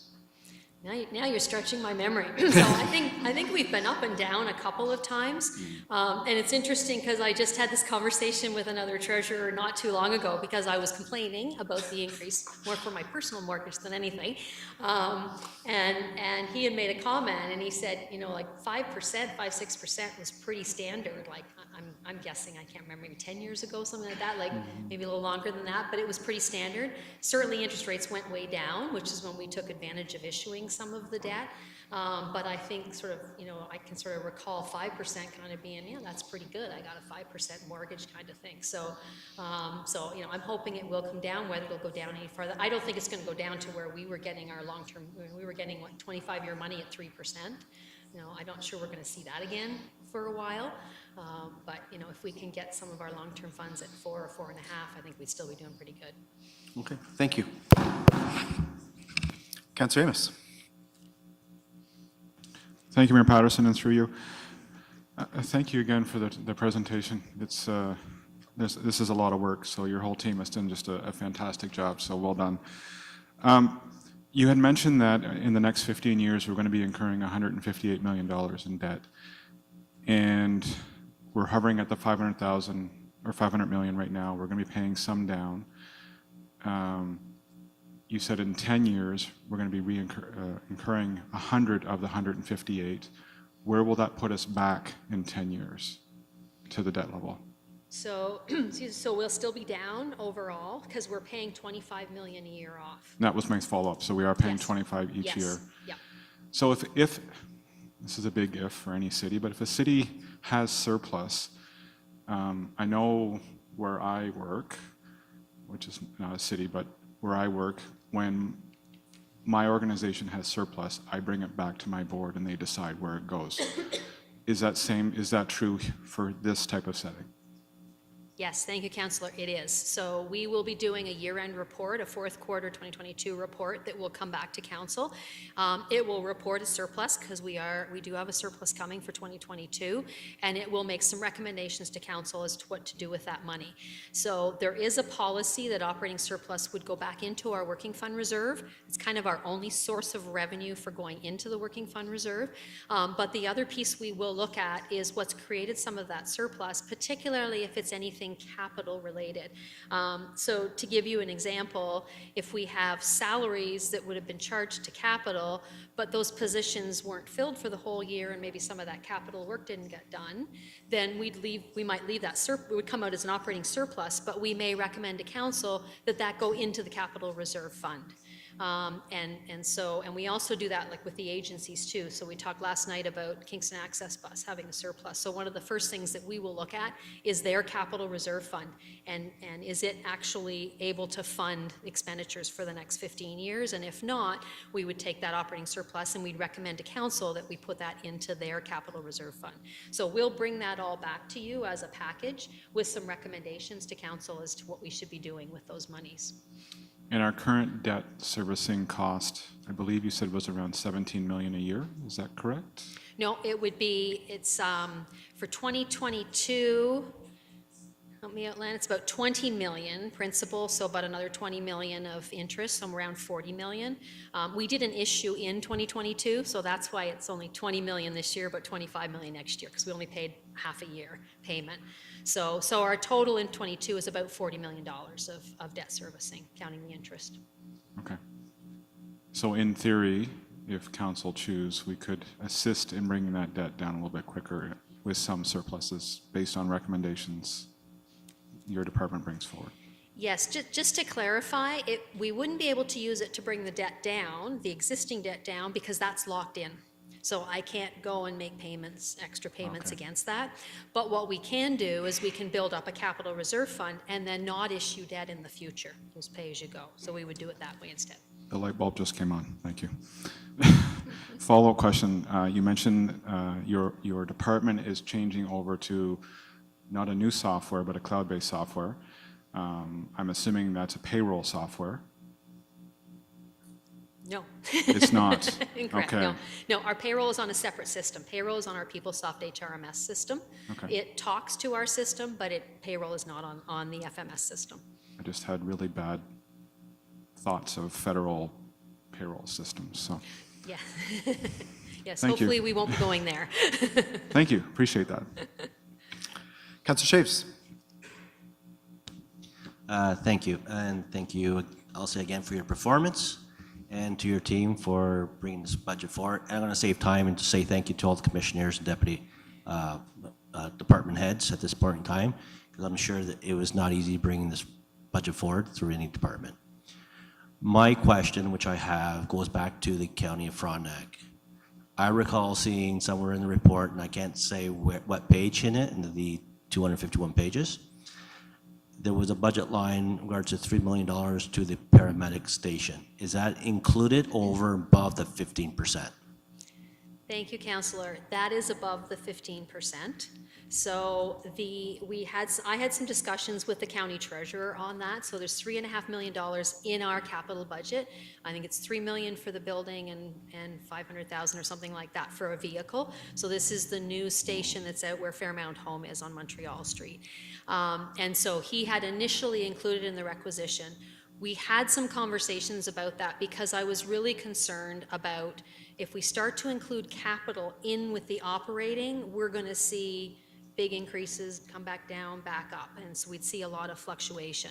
And this would only be when it's a new asset, not when it's replacement, and I can talk about that in a second. But so we decided, based on sort of the direction we had from council, rather than including it in operating, that we'd just treat it as a separate, and I would bring it before council as a separate capital budget, because it really has nothing to do with the operating.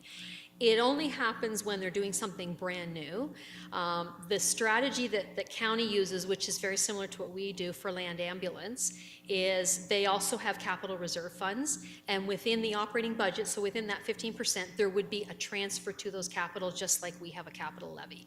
And then they use that reserve fund to pay for any replacement of vehicles or that kind of thing. They did not have that until this year for Fairmount. And so Fairmount was also going to be a challenge because there would be capital, and if there was a big capital, it would shoot the tax rate way up. And so he and I had talked about that, and there's a debenture from the previous, when they did the addition of beds, I guess probably 20 years ago, I think it was a 20-year debenture for Fairmount, that's falling off the books this year, of which our share is about $500,000. And so he and I talked about it, and I recommended that rather than take that $500 out of their operating budget, leave it in there, call it a transfer to Fairmount Capital Reserve, and set a new capital reserve fund up for Fairmount, and use that $500,000 every year to go in there, so that when they're doing replacements, refurbishments of the Fairmount home, they don't have to include a large capital expense in their operating budget for us. So I think we've got this pretty much figured out going forward. The only time this will be an issue is if they are doing something brand new, adding a new building, adding a new ambulance, that we'll have to treat that as a separate item in our capital budget. So long answer to the 3 million, or sorry, the 3 million, 3.5 million is in addition to the 15%. That's nice to know. I know you just got the information about the 15% increase. Do we know roughly how much that will be per household? I do not have that off the top of my head. Kind of thought so, it was kind of But quick. you know what, I will get it for you, because we have, we have Mr. Walker there. Maybe we do know what it is. Mr. Walker? Thank you, through you, Mr. Mayor. Great question. That $116 would increase to about $144, so about a $28 increase based on the 15% increase to their budget line. Okay, thank you. Okay, are there any other questions? Councillor Stanek. Thank you, Your Worship. Since we're just talking about the Frontenac County increase of 15%, I guess we're going to be doing it the same this year as we did last year. And if any residents have any questions, they'll contact Frontenac County directly. Do we know, like in the letter, did they explain at all where the 15% came from? Is it because of our 7% population growth? Did they give any explanation? Thank you, Councillor. So no, there was no explanation in the letter, but I have had some previous discussions with the county treasurer of what, a while back, as to what 2023 might look like. And I can tell you the majority of the increase is on the ambulance, on the paramedic side. And I believe part of it would be the operating cost for the new station would be in there as well. So, because I believe that's already starting to be built, if I recall correctly, so it would be part of that. So I don't have a lot more details at this point on it, as I just got the information, but we'll certainly be taking a closer look at it. But my guess is that's probably a big piece of it. I also know too, in terms of their salaries, I know they got hit with some pretty large benefits and some pretty large sick time as well. I know he was discussing that, so. All right, thanks so much, and thank you very much for all the budget material you prepared for us. Thank you. Okay. Seeing no other questions, Ms. Kennedy, thank you very much. Okay, so we will move to our next departmental presentation. Let's see here. So we will invite Commissioner Joyce to discuss transportation and public works.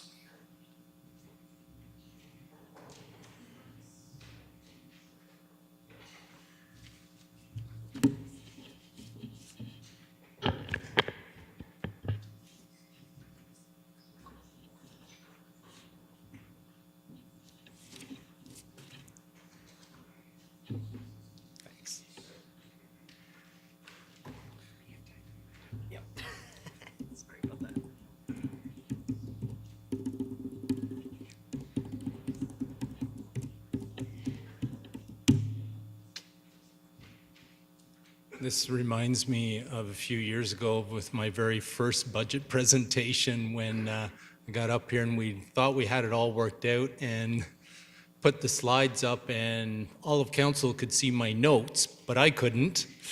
All I could see was the slides. It was kind of reversed, and then we tried to work on that, and then we lost it all, and I had to scramble to go to paper. So I come prepared this time with paper version, just for that matter. Okay, so so we're going to talk about our transportation of public works, and thank you for attending this. I'm sure it's going to be really enjoyable. I want to start by noting the departments that fall under this group and acknowledge some of the senior staff here that are on hand. So to start, I would say that the group comprises of Public Works and Solid Waste, and that's led by Director Karen Santucci. If you just raise your hand as I say your name. And for the purposes of the corporate budget, solid waste is separated out, but it falls under Karen's tutelage as well. Transportation Services, as you know, is headed up by Director Ian Semple here. Transit Services driven forward by Director Jeremy Costa. Corporate Asset Management and Fleet has Director Brent Fowler at the wheel. Engineering is under the eye of Director Luke Falwell. And Kingston Fire and Rescue, as you're aware, currently has me as their fire chief because of Chief Armstrong's retirement at the end of last year. And we hope to have a new fire chief in place by mid-April. So that's the group that we have there. So let's look at the budget. The total expenditures for transportation and public works is roughly 102 or 107.2 million, and that's up about 4.2 million from last year, which represents a 4.1% increase. So that's on the expense side. Salaries, wages, and benefits represents almost 63% of all of my expenditures, and it's up 2.3% over last year. 16% of our expenses are materials and supplies, and they're up 17% over 2022. And contracted services comprises about 11% of our expenditures, and it's up only by about 0.6%. So now the good news is that we're expecting revenues to go up by about 3.7 million, and 1.6 million is actually from increased transit fare and program revenues, as our Chief Financial Officer had noted. Solid waste is up 1.5 million with grants, subsidies, sale of materials, and expenditure recoveries, and the sale of garbage bag tags. So for all of my groups, the total net operating budget increase then is only 0.6%, which equates to about $500,000 on my $83.8 million budget. So I think that concludes it.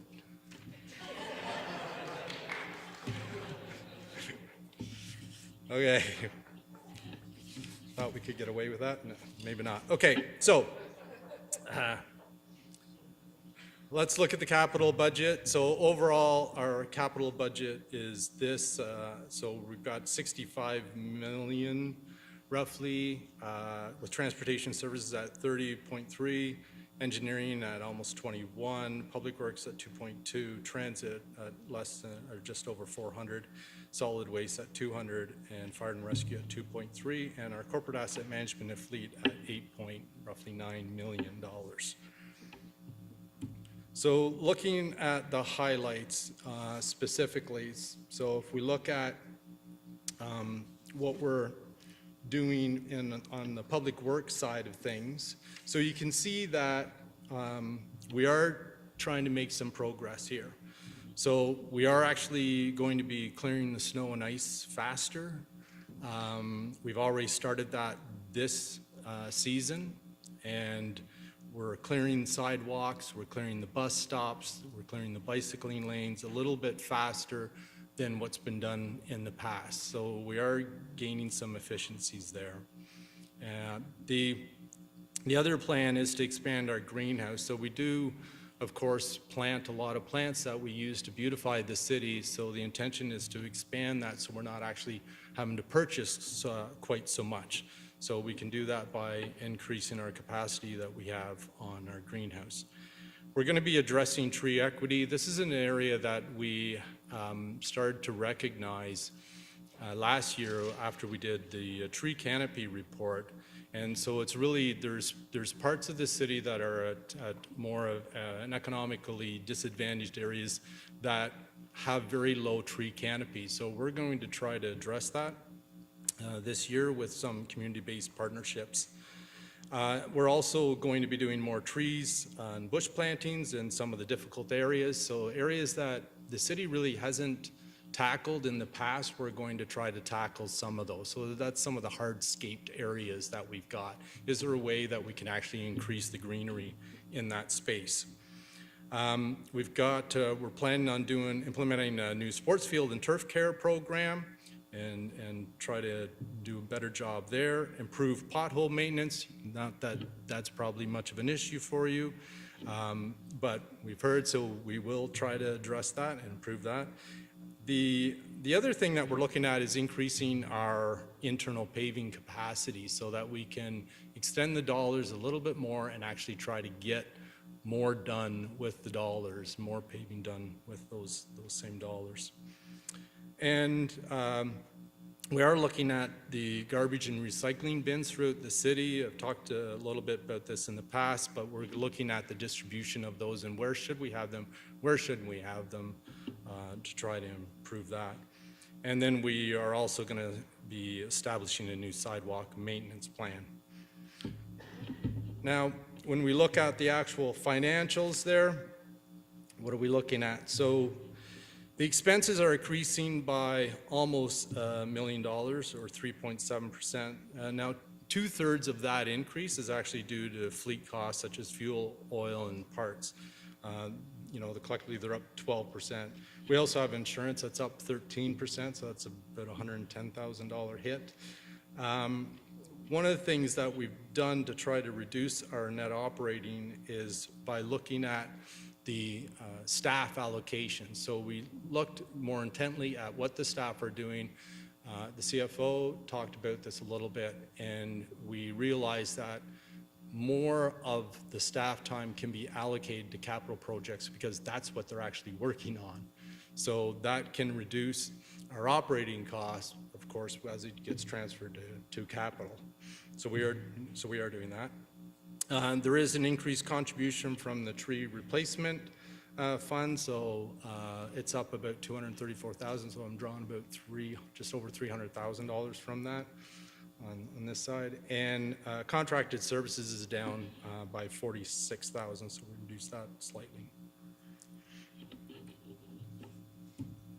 So on the capital side with Public Works, so in the works in progress, we got about 1.8 million. That's a lot of just items from 2022 that are rolling forward into 2023, and then we're supplementing that with the capital ask of 2.1 million for this year. So and mainly it's forestry and some of the capital improvements we're going to be doing in the right of way. On the transportation side of things, so in this we actually have a reduction, so a 2.39% reduction from the 2022 budget. Some of the key highlights are we're in the process of implementing, after we developed the new patio program. We continue to respond to traffic complaints and issues. So, we have, I think I had mentioned, we address almost 1,000 of these a year, which equates to almost 5 staff dedicated just dealing with traffic issues and complaints and investigating them. And then we have the red light camera continuation, and we're going to be bringing forward a feasibility report on the application of the provincial automated speed enforcement program that I know a lot of you are interested in seeing. So that will be forthcoming. Just to temper the expectations, there's a lot of work involved with automated speed enforcement with that program, that provincial program. So when we're looking at this, so our expenses are actually increasing by 4.7%, and but because the red light camera revenue, we're now predicting it to be increased by about 42%. That's helping us bring down that net operating costs. So with those revenues up, the revenues are up by about 150,000, and the expenses side of the red light camera program is we're predicting to be down by about 54,000. So that's a nice tidy amount that leaves us with about a 204,000 net on that. So we have the 7 red light cameras out there. We'll be exploring whether or not that gets expanded or not as we go through and as we get the results from those red light cameras. On the transportation capital side, so I combined kind of the works in progress and the capital because they're so interrelated because of some of the funding that has been used through active transportation in particular.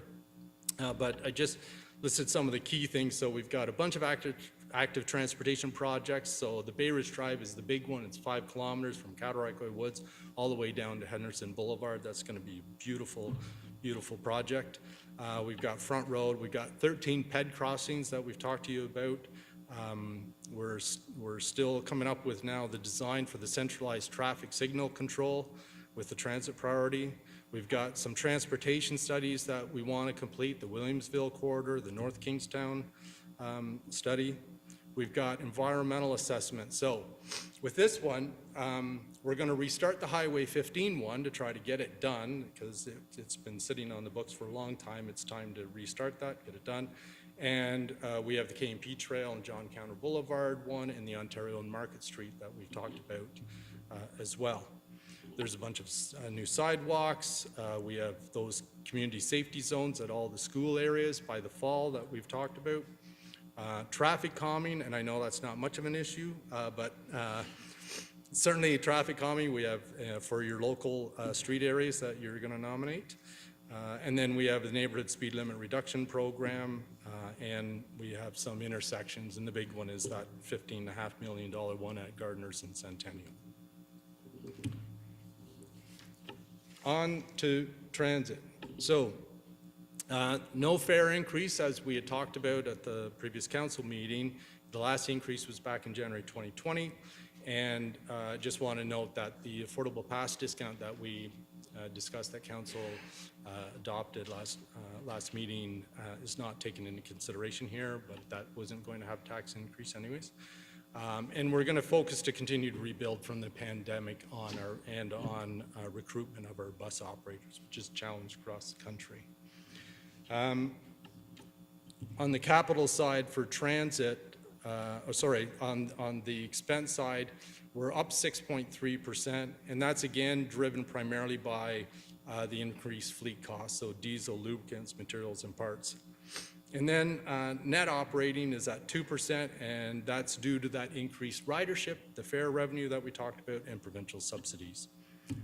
Now, on the capital side, we need to complete the replacement of the fare payment system, so that's a work in progress. We got the transit fleet electrification study, so that's looking at how we can actually build to have the entire fleet electrified. And we have driver protection barriers that are being put in all of our buses, and we've got some additional bus stop shelters and stations going up.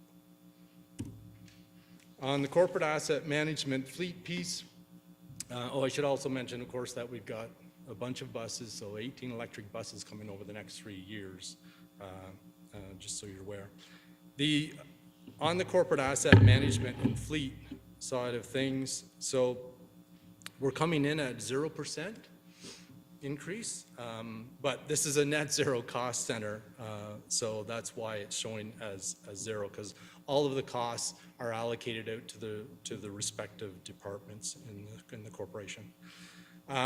We are looking to expand our fleet service offerings to our affiliated agencies and boards. So we're doing this because it actually saves them money, which then also saves the taxpayer money as well if we can provide those services. So there's a real benefit to doing that. So we're looking at, and we've already got a couple of them on, and we're going to do more of that. We're also looking at improving some efficiencies with our fleet maintenance group, and we're going to be exploring some solid waste in-cab technologies and a cart-based collection system. We're expanding our apprenticeship program with the mechanics, and we're going to continue work on that asset management program that Ms. Kennedy talked about. And we've got the non-core assets for next year have to be done, and then in 2025, setting that levels of service to be adopted by council. So if I actually look at this a little more closely, because it's easy to say, hey, we're at 0%, we're good. But that's really, we do have a fairly significant increase going on. So if we exclude the revenue from that, our expenses are actually increasing 16%. And the materials and supplies alone are up 27%, which is $2.4 million. Insurance is up 26%, which is $374,000. But again, because it gets all allocated, the net operating is zero for that department. The capital, so on the works in progress, there's $13.6 million. There's a graph there. You can sort of see the split between that. And most of that is vehicles and equipment that have been ordered and just haven't arrived yet. There's quite a supply delay, I will say, in this field. And then the 2023 capital is $8.9 million roughly. And again, that's mainly vehicle and equipment, life cycle replacements, and a few new additions, and you can see split there. And that does include those buses that I mentioned, and we actually, in the WIP, I think there's 5 electric buses that we're waiting on. We're hoping they're coming this year, correct? So that's where we are there. And I think we're also getting an electric garbage truck this year, right? Correct? Ordered, okay, ordered. Maybe it won't be here. Okay, on engineering services, so we really want to ensure a lot of the capital works that are in progress continue to move forward. And a lot of them are funded through the Disaster Mitigation and Adaptation Fund and also the Infrastructure Canada Investment Program Fund. I've talked about this a little bit before with you, but we are strengthening our stormwater management services as part of our development review process. And we are finalizing the asset management practices and plans for roads, bridges, and stormwater infrastructure. So we're trying to advance that. It's a fairly big, it's a large amount of work. Let's put it that way. And as Ms. Kennedy alluded to, it has a big impact in terms of the budget going forward.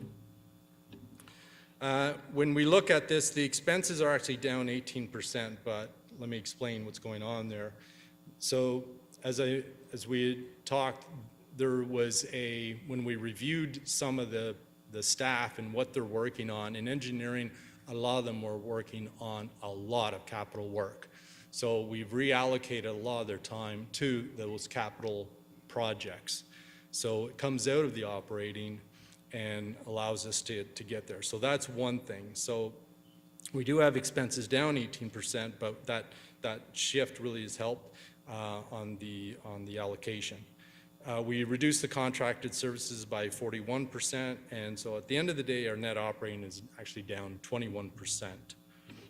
When we look at our works in progress with that group, so most of this is stemming from the 2020 to 2022 capital program that was set in place and approved back in 2020 by council. It's a number of projects, and you can see sort of where they're divvied up there in the graph top. I can tell you the turtle fence there is actually now going to Treasure Island, I believe. Is that correct? Yes. Treasure Island. So that's there. The capital program, you can see what we've got in that. So there's about 3.7 million for that St. Lawrence Treasure Island project. We've got $3.5 million for Cat Woods, Centennial to Anderson, $5 million for King Street, storm sewers work that's going to happen, 2.9 for Collins Creek bridge rehab, and then Sand Hill Road's 1.7 million, and Cataraqui West Community Park is 1.5 million.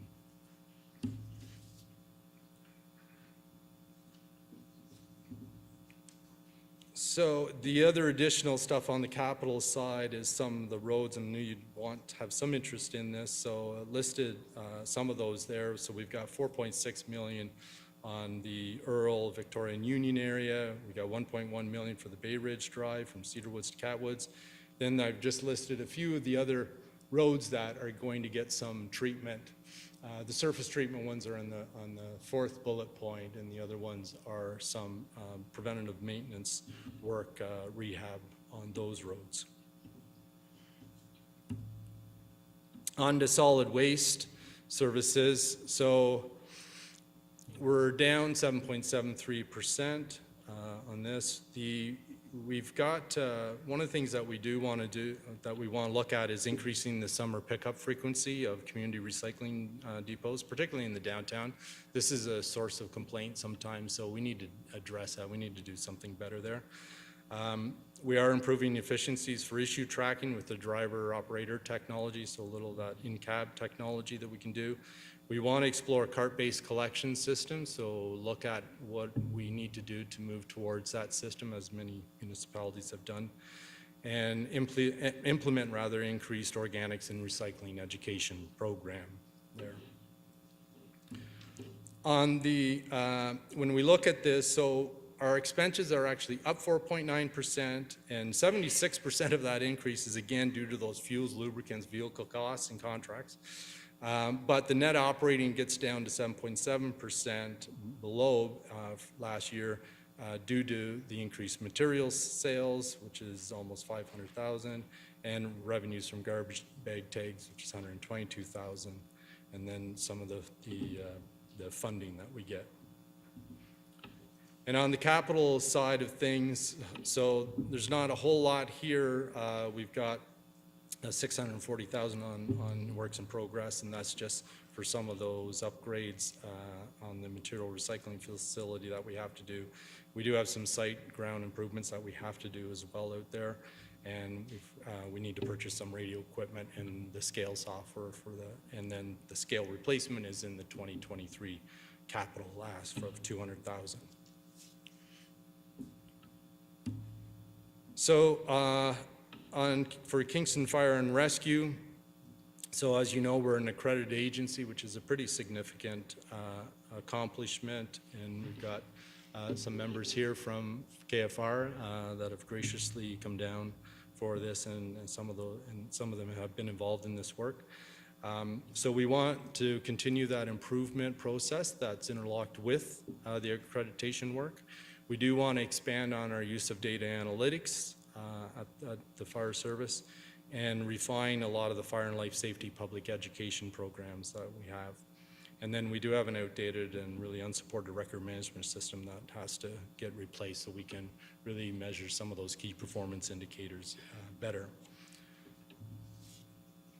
When we look at the expenses, they're increasing by 1.6%, and remember that 92% of that entire budget is salary, wages, and benefits. So our net operating comes in at 1.5%, which I'm pretty pleased with. Actually, they did a lot of work there.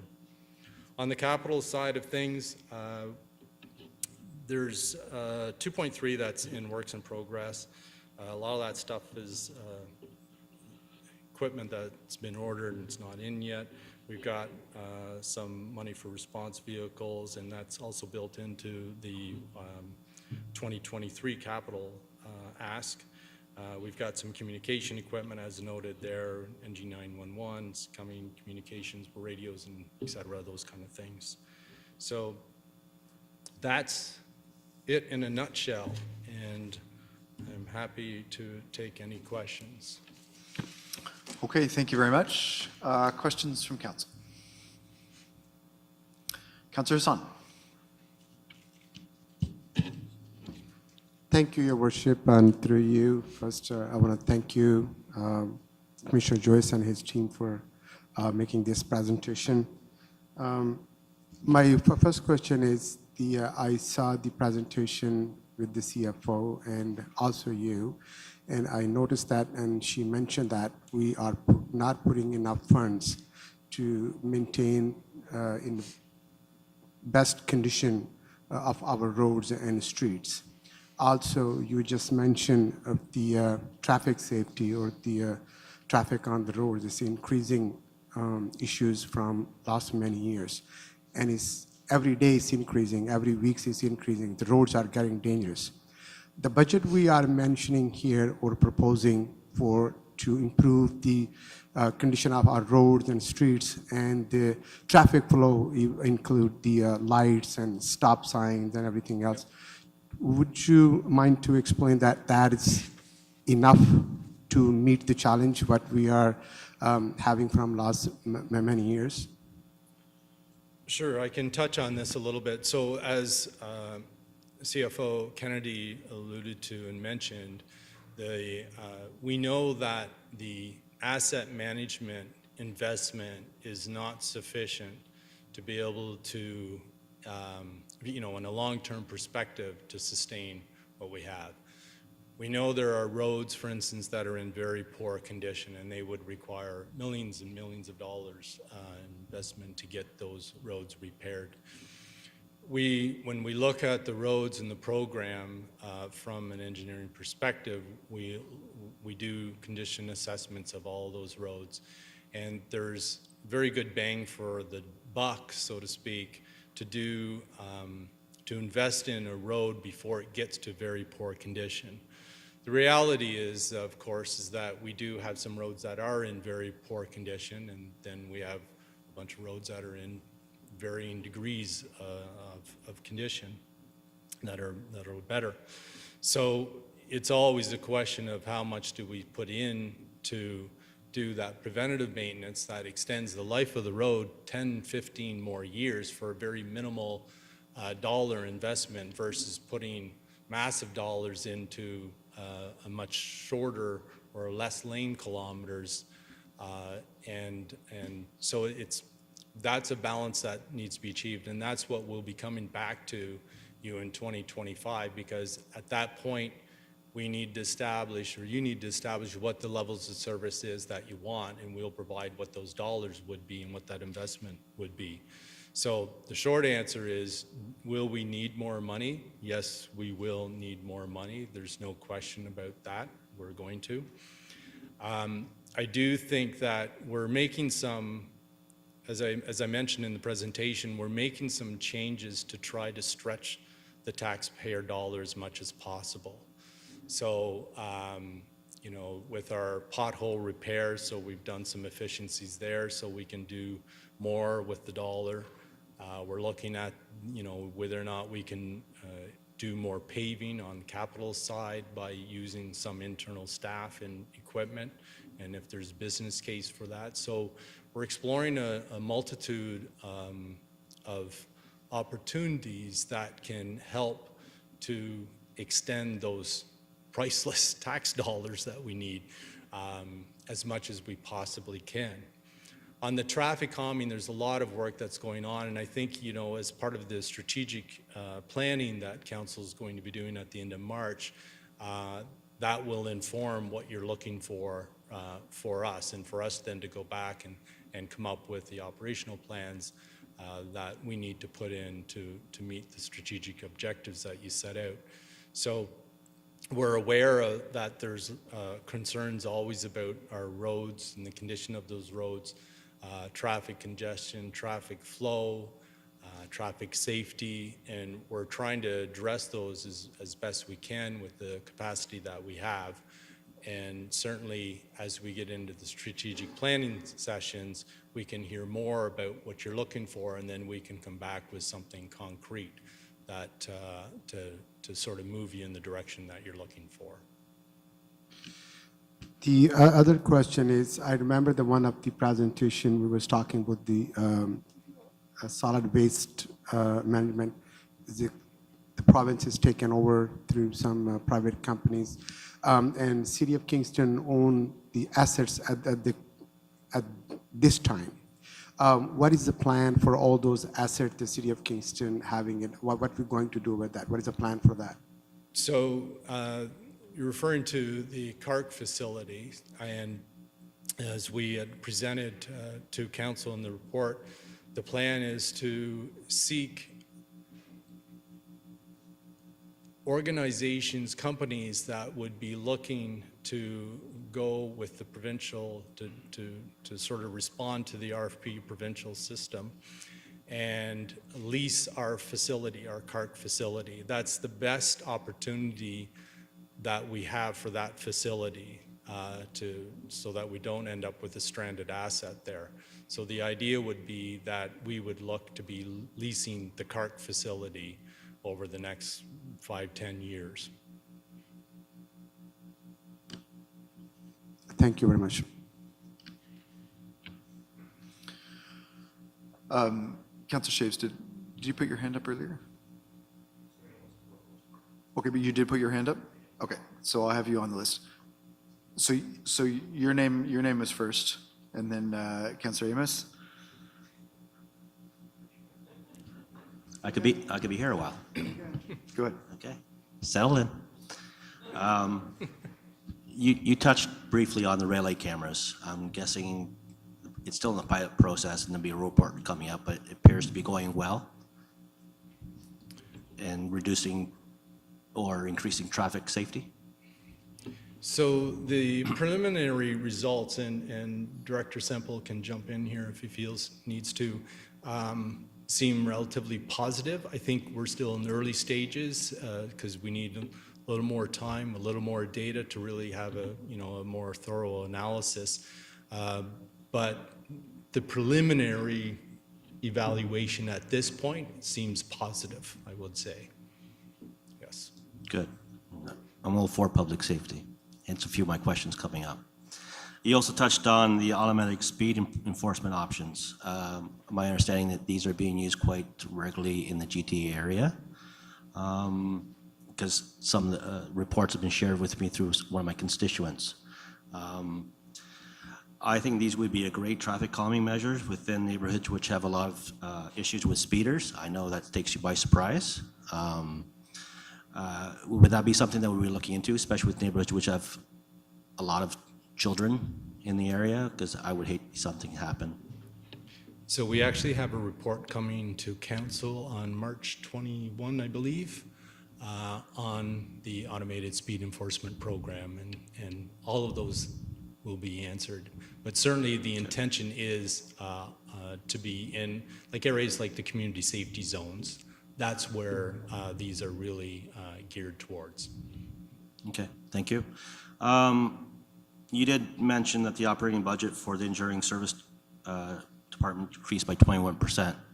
My question is, and I'm glad to see that they decreased and everyone working together make this budget more reasonable for everyone.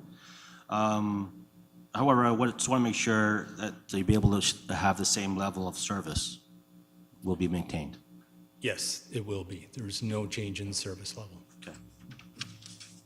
Sorry, got to change the page. It's also mentioned that in the budget there's 5 electric buses coming to replace existing diesel buses. Just wondering if these diesel buses could be used to expand current routes or to introduce new transit routes such as Westbrook?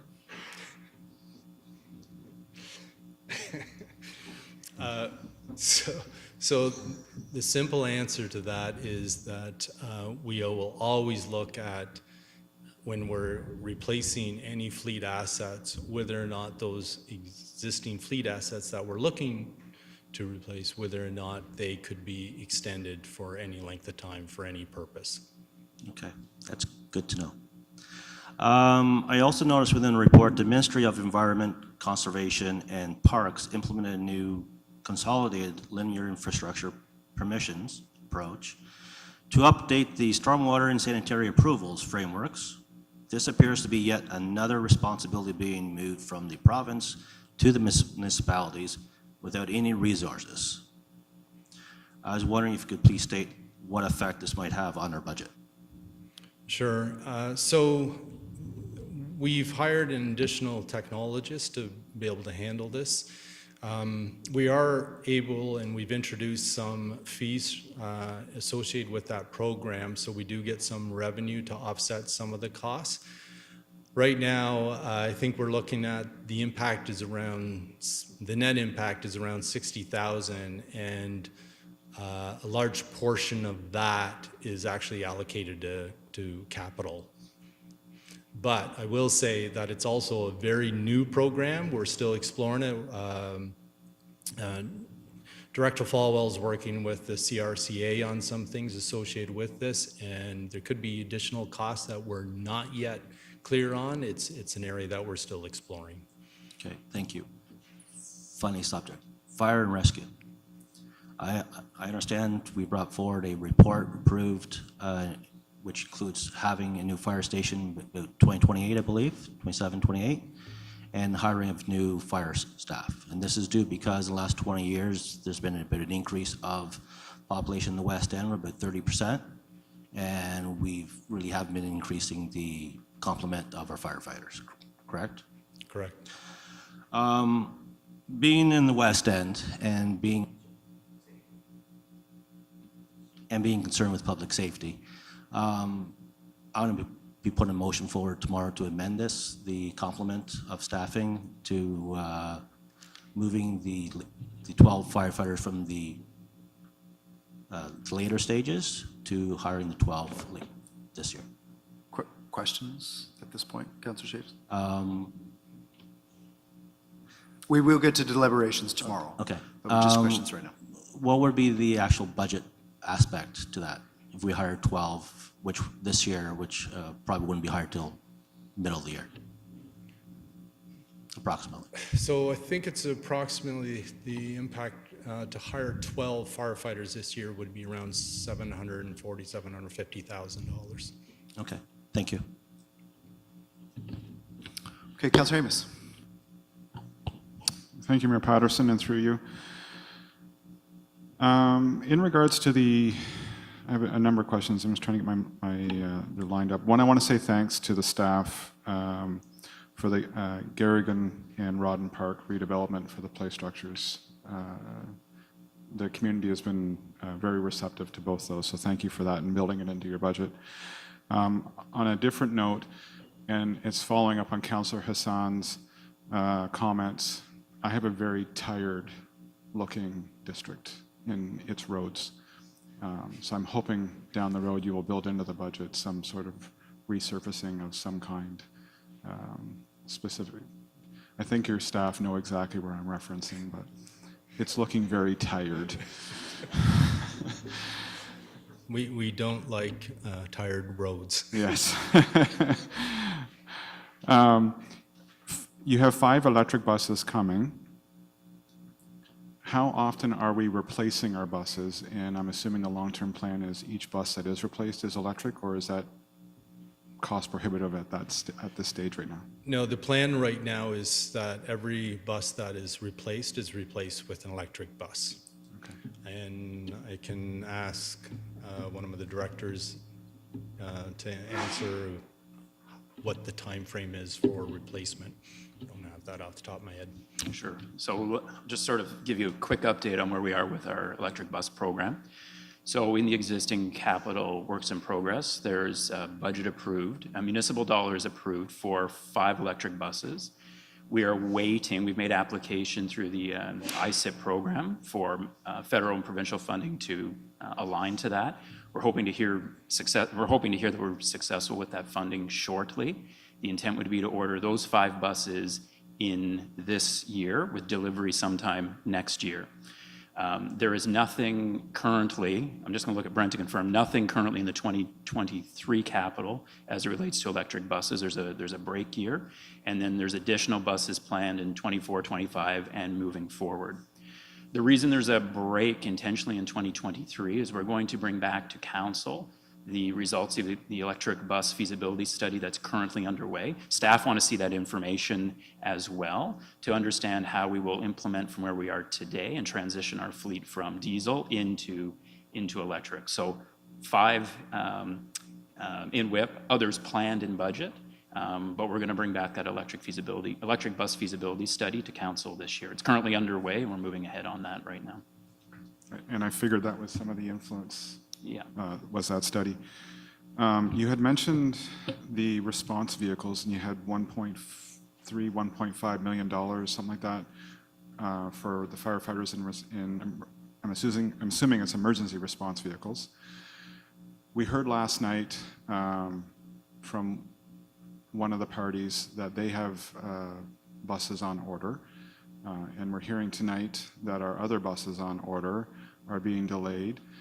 Is it safe to assume that even though these emergency vehicles have been ordered, they will be delayed? So my question is, are any of our current emergency vehicles at critical stages where they could cause issues for our emergency staff to be utilizing them? So it's a good question, and I was having a discussion with one of my deputies, and we are seeing some increased delays for delivery of fire apparatus. There is an opportunity where we could get one sooner, but it may not be the preferred what we would like. It would require a significant amount of body work, because one of the things that we try to do with our apparatus is have some consistency. So as the apparatus moves around, if it goes to another station, the firefighters there know where the equipment is, know how the compartments are. They don't have to think or have to search on a fire truck to get a specific tool. So we try to standardize as much as possible. So we are looking at what the impact of the delay is going to be. We are looking at the apparatus that we have currently. What I've received from the deputy is that We're not in a position right now where it would jeopardize life and safety. But there may be some additional mechanical work that may be required to extend some apparatus until we can get delivery of new fire apparatus. So there is a Plan B, per se? Yes, always. Kingston Fire, they always plan for B and C. All right. Last question. Given the amount of storms that we have had in the last couple of years and significant rainfall, is our stormwater management plan, have we built enough into that plan that we are comfortable with what has been happening with the environment lately? So what I would say to that is, so climate change is impacting a lot, as we're noting in storms. The severity of storms are more intense. What I will say on the stormwater side is we're only now really starting to get a better handle on our stormwater assets. It's an asset that we know very little about. There hasn't been much in terms of asset condition. This is something that engineering is now undertaking to do condition assessments of some of our stormwater assets. So right now, our plan is over 10 years that we'll have all stormwater assets inspected, so we have a really firm base of the condition. Because we have to make some decisions on our corporate asset management plan in 2025, we're looking at how we can do some spot inspections on those stormwater assets over the short term, over the next couple of years, so that we have a better sense of what the condition of those assets are. Once we have that condition, then we can determine whether or not, the investment level has to increase, or whether it's stable or not. And then the other impact that comes into it is new build, and the new builds, of course, will take into consideration the fact that climate is affecting us, and we have more storms. Thank you. Councillor Ostroff. Thank you, Mayor Patterson, and thanks for the presentation, Commissioner Joyce. The question I have is mostly just concerning budgeting or planning ahead for potential roundabouts. Is there any in the works or in the plans and that you are already budgeting for? So the issue of roundabouts it's come to our attention, and it's an area that we're looking at to determine how we can get more roundabouts in our city as part of development and redevelopment.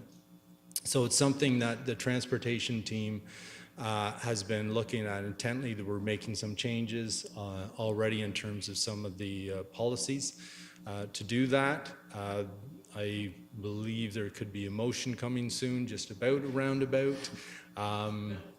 So that's a possibility. So yes, I would say that we are looking more at how we can get the roundabouts. Part of the problem that we have, of course, is that roundabouts are more expensive to build from a capital perspective than a signal intersection. However, the operating cost associated with a roundabout is less than a signaled intersection. So the dichotomy that exists then is that from a developer perspective, they want to put in what's the least expensive likely for them, and so a signaled intersection is less money than a roundabout. So they'll always opt to that. Signaled intersections are okay. So we've got to look at that and look at the policy piece to determine how is it that we're going to actually get more roundabouts in the city if we want more roundabouts when we've got this system that essentially advocates to have signaled intersections. So we are looking very intently at that and hope to come back to council with some changes. Thank you for that. Yeah, I'd like to have maybe follow that discussion with yourselves and some rural components for that, but we'll engage on that and the costing implications as well. Thank you. Councillor Sanik. Thank you, Your Worship. Through you, just some questions to Commissioner Joyce. And yeah, you have a very active portfolio that all of us are extremely interested in, just because of the feedback we get from our constituents. And so when you mentioned an enhanced turf care program, I just wondered what the soccer players and baseball players can look forward to. So what type of features are going to be in that turf care program? Or is that something that's coming to EIT committee? So that is something that's going to be coming to EITP, but maybe Director Santucci can talk a little more about that for you. Yeah, through you, Mr. Mayor, and thank you, Councillor Arsenac, for your question. We're just trying to pull that together. We have hired as one of our supervisor a turf specialist, and so he is looking at the practices. It will be a pilot project to start over a period of time, so we will try and start on a couple fields spread out throughout the city. We will be taking that to the ITP once we've pulled that together and have a better idea of what that will all entail. It should be coming fairly shortly. Great, thanks so much. For the new intersection or the reworked intersection at Centennial and Gardner's Road, we do get a lot of questions about that every year. It's such a busy intersection, tons of cars, and every year I pass an email along to Director Falwell, right, to get an update, and then for the rest of the year, copy, paste, copy, paste. So with this, do we forecast that it will take all summer long and it will be completed this year, or is this going to be multi-year? It's just so much traffic there, especially in the afternoon traffic. I just wonder what type of complaints we'll get with all the traffic delays, but lots of people are going to be excited to get that intersection, you know, the way that it is, and then that will open up Centennial Drive, right, to Resource Road and all the way through there. Director Semple assured me there'd be absolutely no complaints, so I think we can take that to the bank. I'll let Director Semple maybe address this, or Director Falwell. Thank you, and through you, Mr. Mayor. It's nice to see expectations being set prior to the project being started. So the project is slated to start construction this year, but it would extend into next year. So it's an intersection that is within the proximity of the 401. So we're working quite closely with the MTO on the plans for what that construction would look like and the way that that construction would be phased and would allow the operations to continue for all of those roadways in the right way so that all of the users are looked after. But it would be a project that extends into next year. Okay, thank you. My next question is about the roads budget. So we heard CFO Kennedy, right, say that is $15 million in roads. And I believe in 2019, that's when we doubled the road budget. I think it was 7.5 or 7 million each year. And in our strategic plan, we doubled the roads. So basically what we're looking for this year is holding steady compared to last year and the year before that. Is that correct interpretation? So Director Falwell may want to jump in, but what I can tell you is, so they increased the lane kilometers that were being done, like with roads and road rehab, and so it's about roughly 70 lane kilometers per year, and that's what we're at this year. Director, you're going to want to jump in there. Thank you, and through you. So in the previous term of council, we did complete on average about 65 lane kilometers, and the budget before you tonight includes 70 lane kilometers. So a slight increase, and we'll continue to try and rehabilitate that 70 lane kilometers going forward until we get in further to the discussion of level of service and further investment. And for council's information, we have about 1,800 lane kilometers in the city. So fairly significant amount, but we have been rehabilitating 4 to 5% on an annual basis over the last 4 years. Thank you. Thank you. And then if council wanted to bump that up further, that's what we should bring forward to strategic plan. And then that would be bumped up for maybe 2024, or sorry, what year? Yeah, 2024, 2025, if we wanted to slightly increase that. Would that be our game plan? Yeah, I think that, for, as was mentioned earlier, we're looking to move towards a 4-year capital plan so we can really set those expectations out and be clear about that. So, you know, coming out of the strategy sessions with council, if the roads is a higher priority, then, and you're looking for, you know, a higher level of road work to be done with rehab work, then you'd provide us that direction, and that's what we would work towards. Thanks so much. And then my last question is just about potholes, especially right now is that season. We see a lot of holes open up. So I know that we're going to try to address them a bit quicker this year because we're going to try to do more in-house and whatnot, right? For the service standard then, like should it be 1 month from the time you report it to getting finished, or what do you think? So there's minimum standards that we have to meet, and we try to meet those standards. If we're not meeting those standards, Director Santucci knows pretty quickly I'm not happy about if that happens.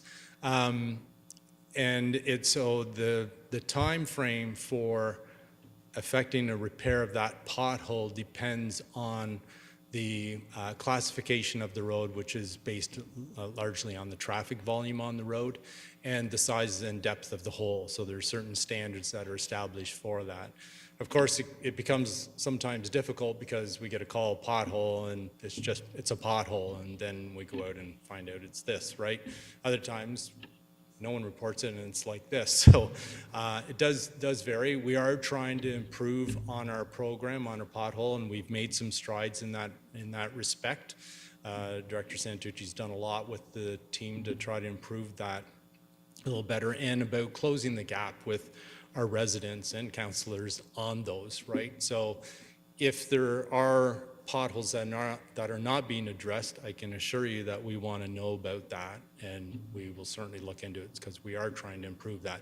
Part of the problem is we're improving the technology pieces in public works so that there's better mechanisms to track some of that work, because a lot of it was still paper-based, and that just needs to change. We need to be more efficient with that, and that provides better feedback mechanisms as well.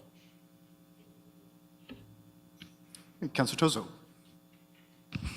Thank you, Your Worship, through you, and thank you for the are we using the term presentation or performance? I don't know. Thank you for the performance, Commissioner Joyce. So I have a few questions. First is about the pandemic. Did the pandemic create any existing backlog in any infrastructure, road repairs, or traffic calming? So interestingly enough, on the road repairs, the pandemic actually assisted us a little bit. Because as you can imagine, traffic can be a problem when you're trying to affect road repairs. And there were certain points when we were able to get in very easily during the workday to get a lot of work done. Now that was a certain window, and that came, you know, they're at the earlier stages in the pandemic. Recall the province put a freeze on a lot of stuff, and that included a lot of that work. So we couldn't, and then we were able to get some of those things changed so that we could advance some of the capital work. So we were able to advance some of that capital work during the pandemic. So, and then traffic calming, wow, it was great when everyone was staying home, I can tell you. But it seems to have gotten worse. Yeah, I don't know what else I can say about that. Yeah, your charm really kind of deflected me, but I will add again, is there any traffic calming measures that were intended to be through that pandemic period that were delayed, or are there any existing delays in any of your? So maybe I'll refer this to Director Semple, because it was probably before my time with this group. Thank you, through you, Mr. Mayor. So I think some of our work changed during the pandemic. So through some of the initial season in 2020, we were very focused on temporary setup and work related to, say, on-street patios. And so a program shifted around. But the traffic calming program that operates now was actually expanded during the pandemic. So previously we would typically do 2 or possibly 3 streets in a season, sometimes over 2 seasons, and we now do 12 street areas a year. So we did 7 in 2021, and then 12 in 2022, and then we'll continue that going forward. My mic cut off. Okay. All right.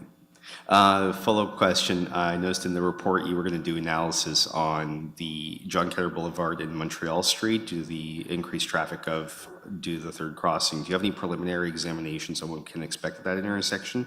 I do get a few concerns about that. Thank you for your question. Yes, so right now we're gathering traffic count information. There is, initially there will be signal timing changes that will be made both on the west side, so the John Counter Montreal section, but also on the east side in the intersections that lead to and from the crossing. And then we're looking at some lane configuration changes that could happen in and around that area. Longer term, there is the full reconstruction of the John Counter Montreal intersection still needs to be completed. So that intersection is operating in an interim form right now ahead of the full reconstruction that is a capital project that's going forward. Thank you. Councillor Bohm. Thank you, Your Worship, and through you. I guess my first question would be, it was stated earlier there's 1,800 total kilometers of roads, and we do approximately 70 kilometers a year currently, even with the increase in budget. So that looks like roughly we're revitalizing or renewing every road in a 25-year period, if my math's correct. So what is the average life of a road typically? Thank you, and through you, Councillor, so the average life of a road, if we do nothing to it, is, as we've seen, somewhere between 20 and 30 years, depending on a number of factors, weather, on traffic, and so on and so forth. But if we are maintaining it on the go forward, I'm looking up here, I'm going to look this way, I think it's a little easier.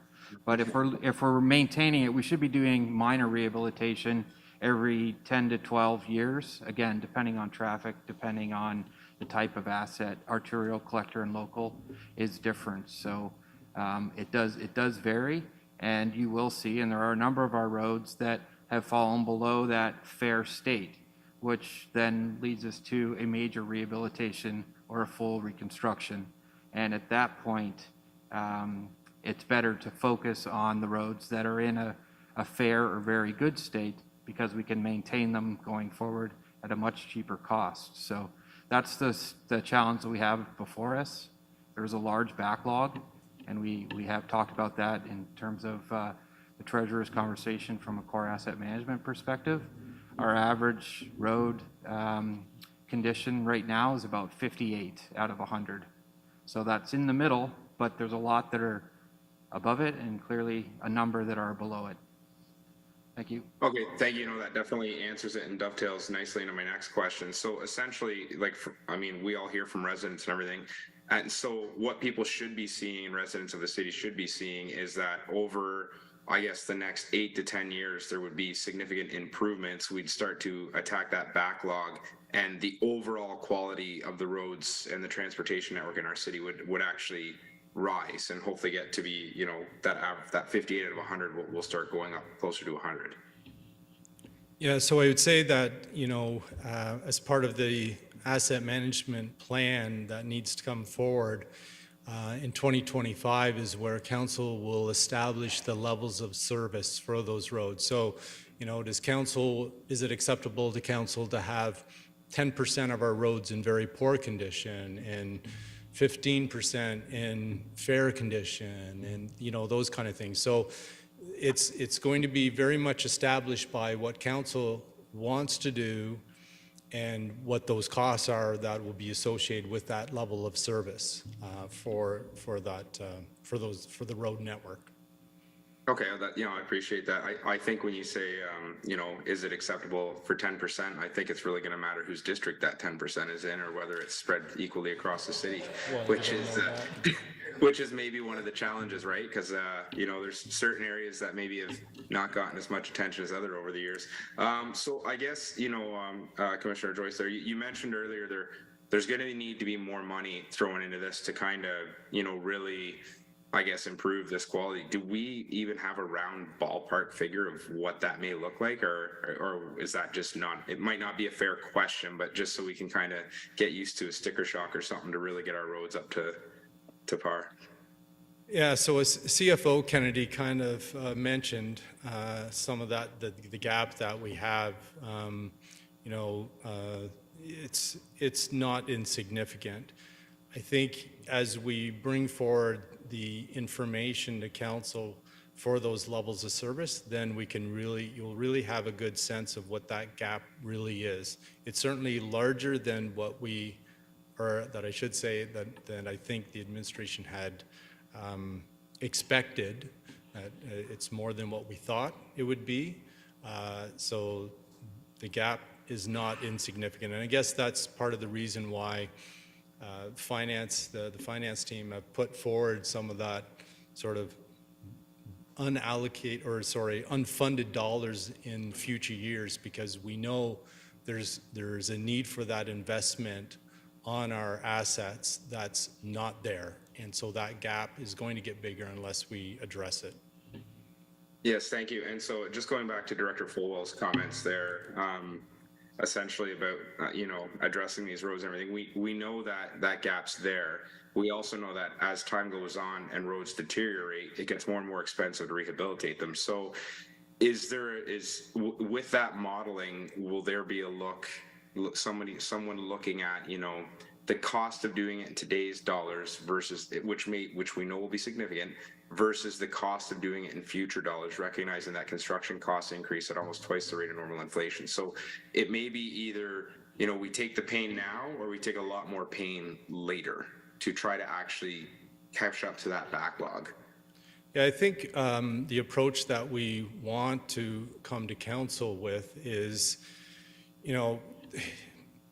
to stabilize where we are, but then start to address this backlog of very poor condition roads, because they're going to continue to deteriorate further and further. But what we need to do is stabilize the rest of the road so they don't continue to deteriorate to the level of increasing the percentage of roads that are in very poor condition, right?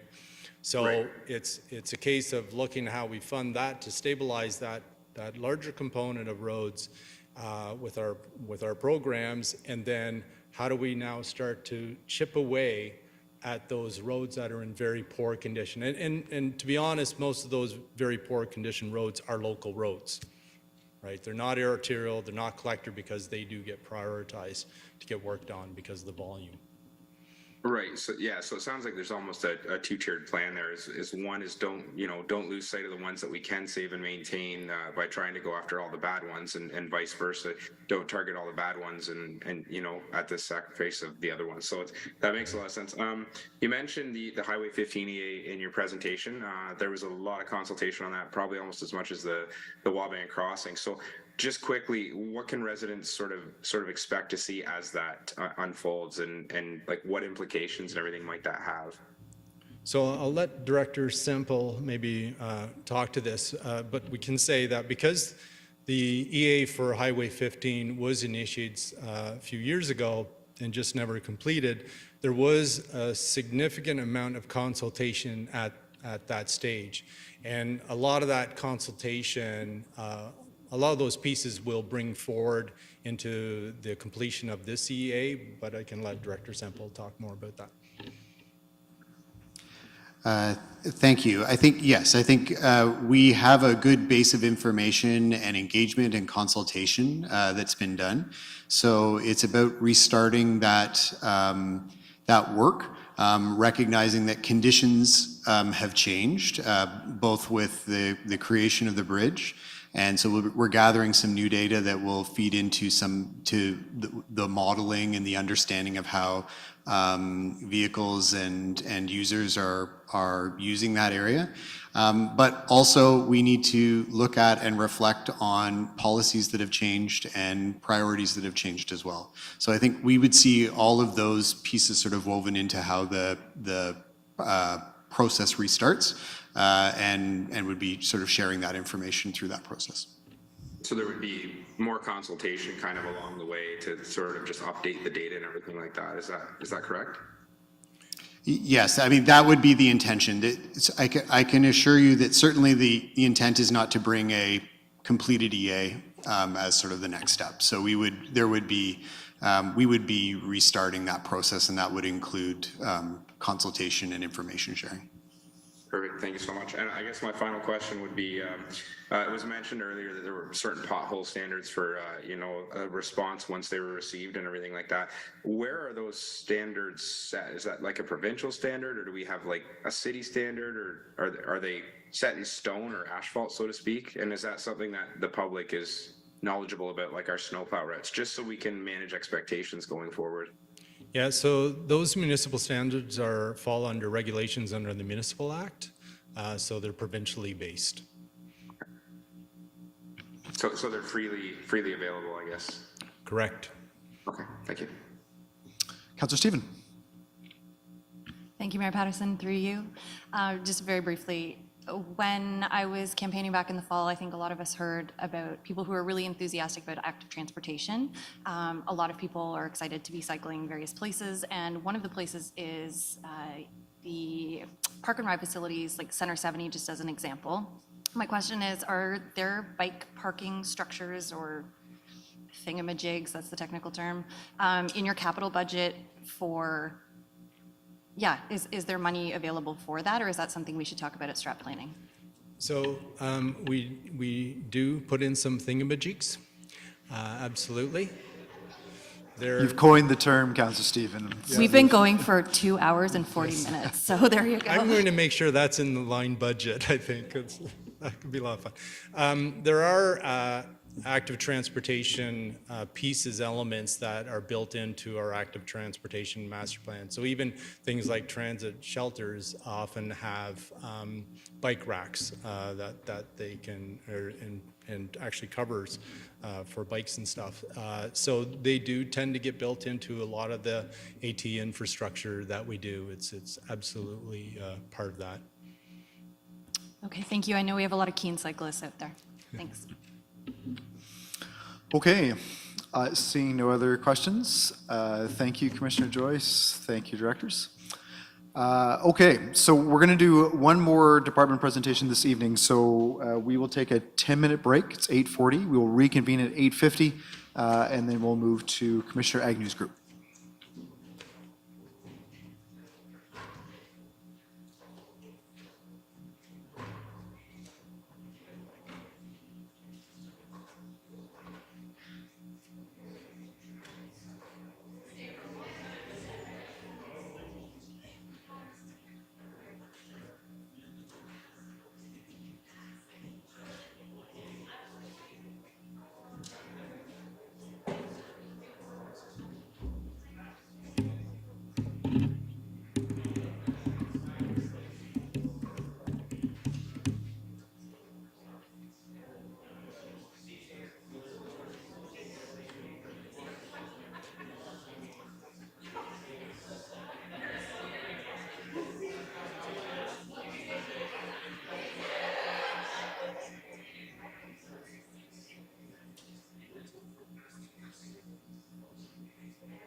Okay, folks, it is 8:50. I'm going to ask if councillors can grab their seat again.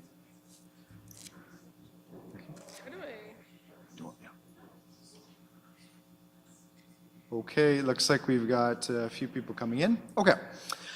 So with that, we will reconvene, and we're going to move to our next departmental presentation on community services. And so I will hand the floor over to Commissioner Agnew.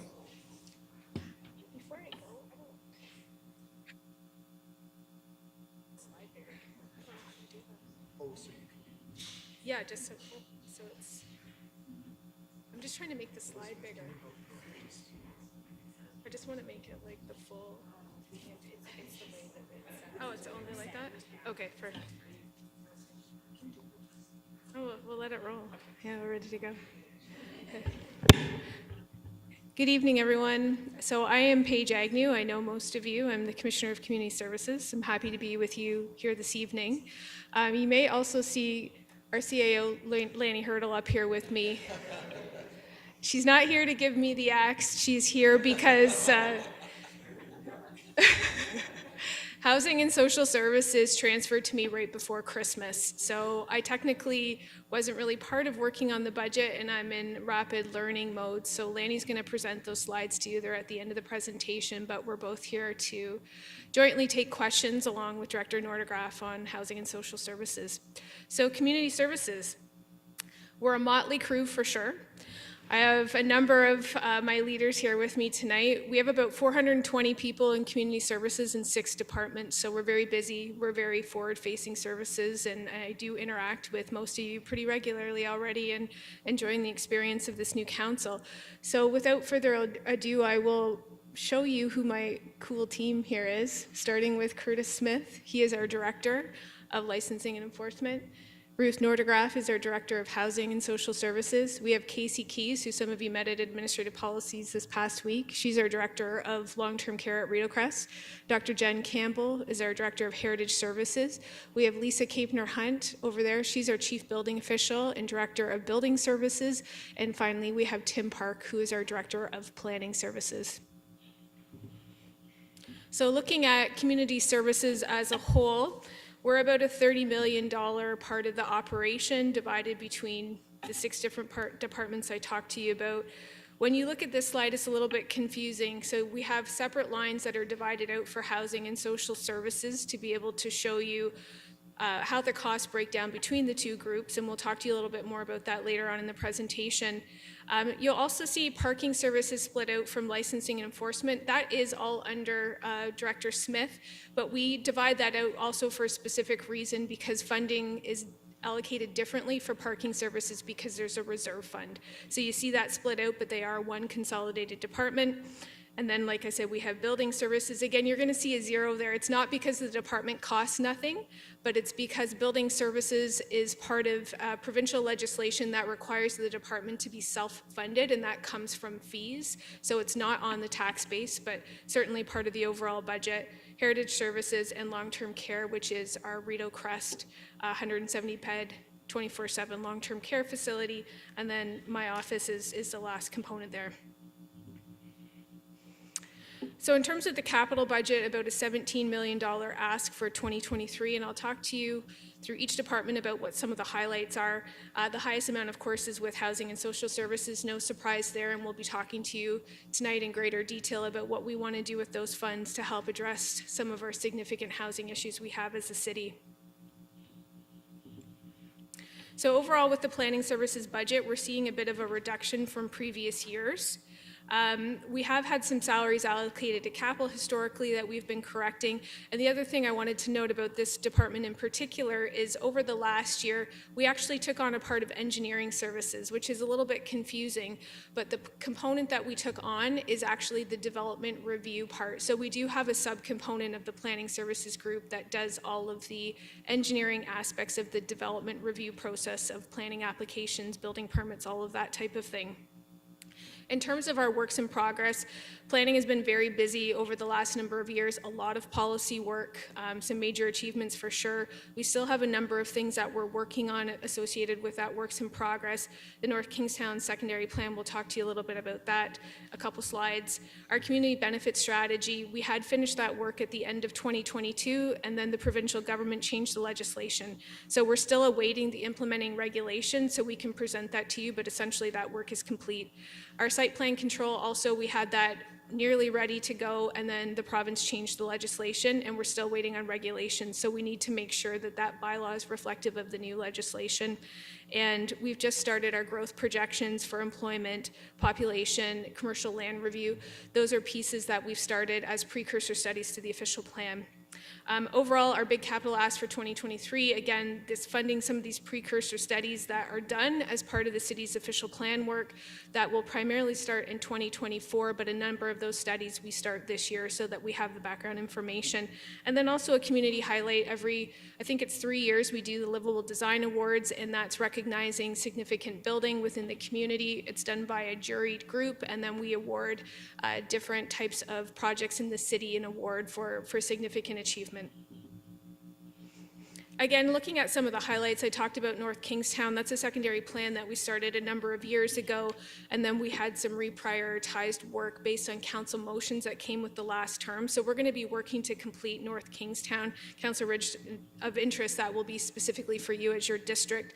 So that work has begun. We're re-engaging with the public on that and working to finish that policy work. So you'll see that complete and be presented to you by the end of 2023.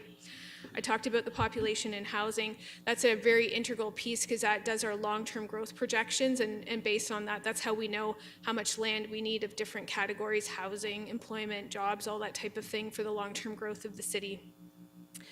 I know I've said a few things that are a little bit sarcastic against provincial legislation, but you'll have to just bear with me because it has been a bit of a difficult ride over the last 18 months.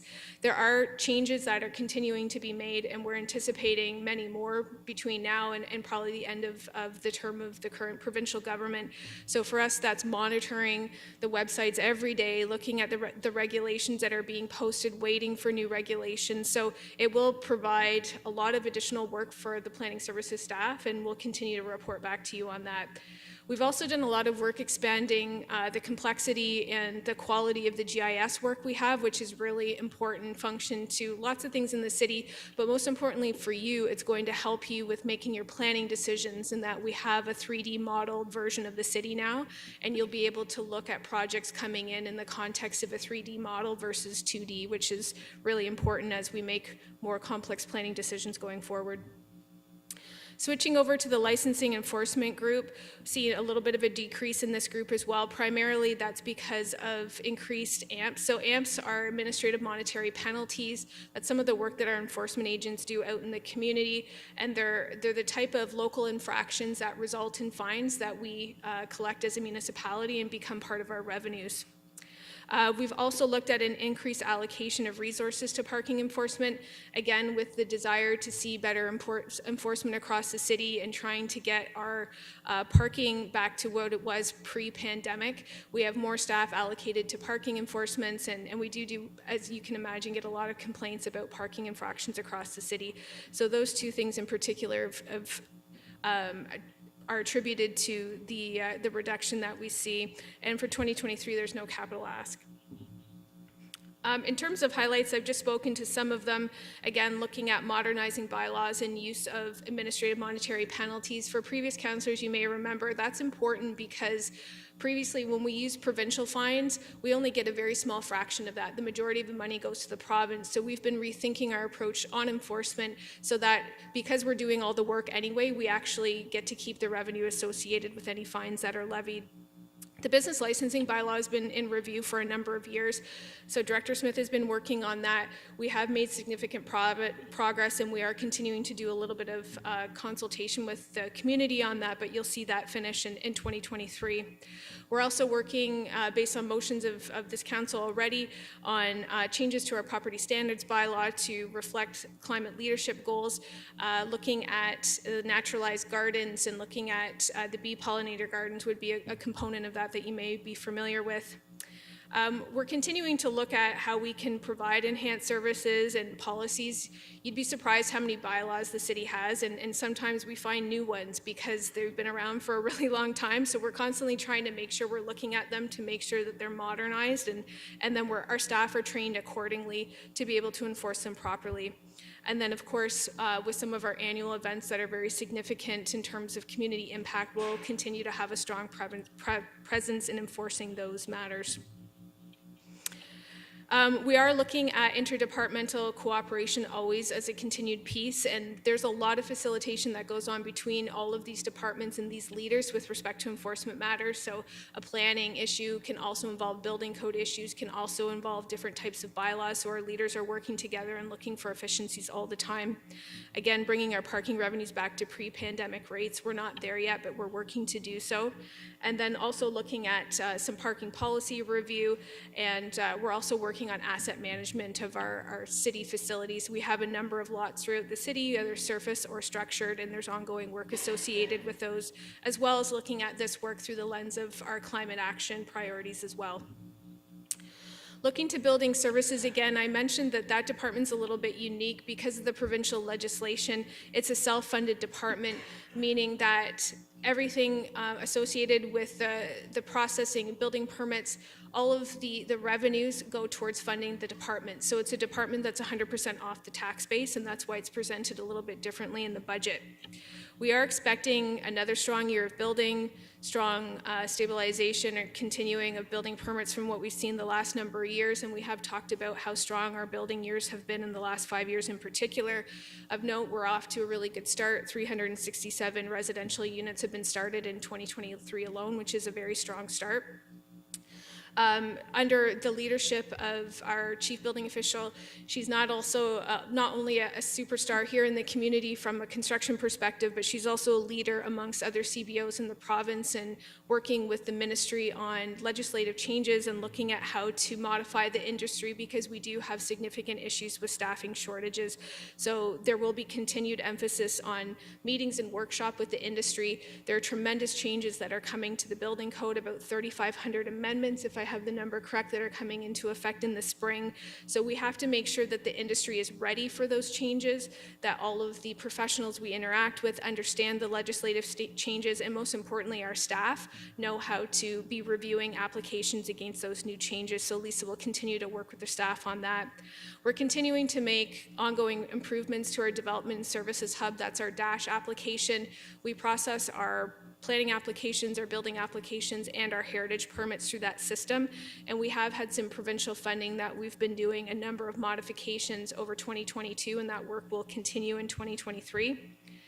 We're also looking at new technology innovations, and certainly, again, along the theme of provincial change, there's a strong emphasis at the province looking at automation or not customization, but centralization of how cities are processing development applications with a focus on efficiency. So we're watching those pieces emerge and making sure that on that technology front, we're doing everything we need to, but also as the construction industry goes through rapid change, we're looking for information that we can keep up to date with our staff on new emerging technologies and construction techniques and materials. And of course, one of our number one priorities, as it is for most cities, is just retaining the qualified building officials that they have on staff and we have on staff and attracting new ones.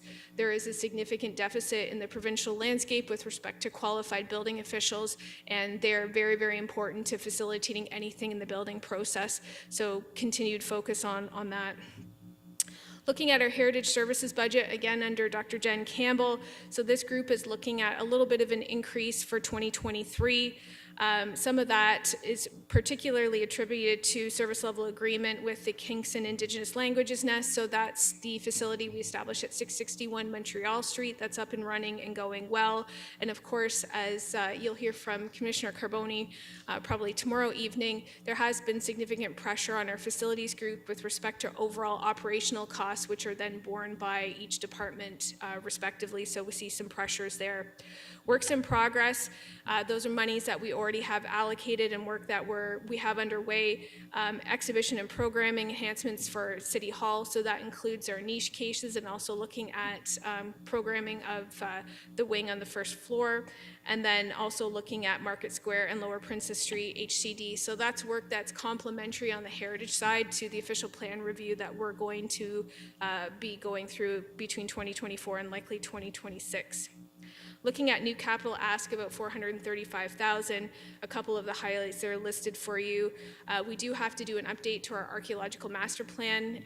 It is well overdue, and that is on our work plan. Continued work with respect to our civic collection and public art maintenance. We're maintaining those assets all the time and need to have regular amounts of money in there to maintain them. More heritage property designations, so that's work that goes through the heritage committee, specifically looking at putting protections in place. And then, of course, working, one of our number one priorities is working on the development of a protocol and engagement framework for Indigenous initiatives, and then looking particularly at a strategy for how holistically how we engage with the Indigenous community on a variety of projects citywide. Again, I've spoken to a number of these pieces. We're also looking at Your Stories, Our Histories. That's some work that began a number of years ago, and continuing to roll that out with inclusive storytelling. And that's very much linked to the EDI work that we're doing as well, and how we redefine how we think about ourselves as a city, and how we invite new people into the city and to see the city with a different lens. We're also concluding the work and the recommendations of the Sir John A. Working Group that started a number of years ago, and we'll be wrapping that and bringing a report to you later this spring with respect to the work of that group. And public art conservation, again, we're working on that all the time. It's part of our set plans. Looking to Rideau Crest, our long-term care home. Again, a number of you received a briefing at Administrative Policies this past week about Rideau Crest, and certainly some of you have expressed an interest in coming to see the home, and we look forward to welcoming you whenever it's convenient. So our long-term care home, 170 beds, 24/7 operation. We have about 225 staff, so it's a very busy operation and it's very specialized.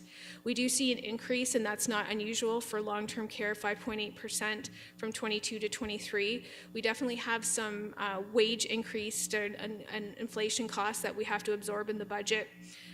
We have increased staffing related to provincial funding, and I'll talk to you a little bit about that and what that looks like with the Long-Term Care Act and some of the changes we need to put in place by 2025. And then, of course, I spoke to this already, but just increased costs from a facility perspective. Rideau Crest is a major facility that requires complicated things on the building automation systems and care, and just seeing, inflationary pressures and us having to absorb that. Works in progress. This is a project that we started already in 2022, but we're going to be finishing the replacement of all handrails.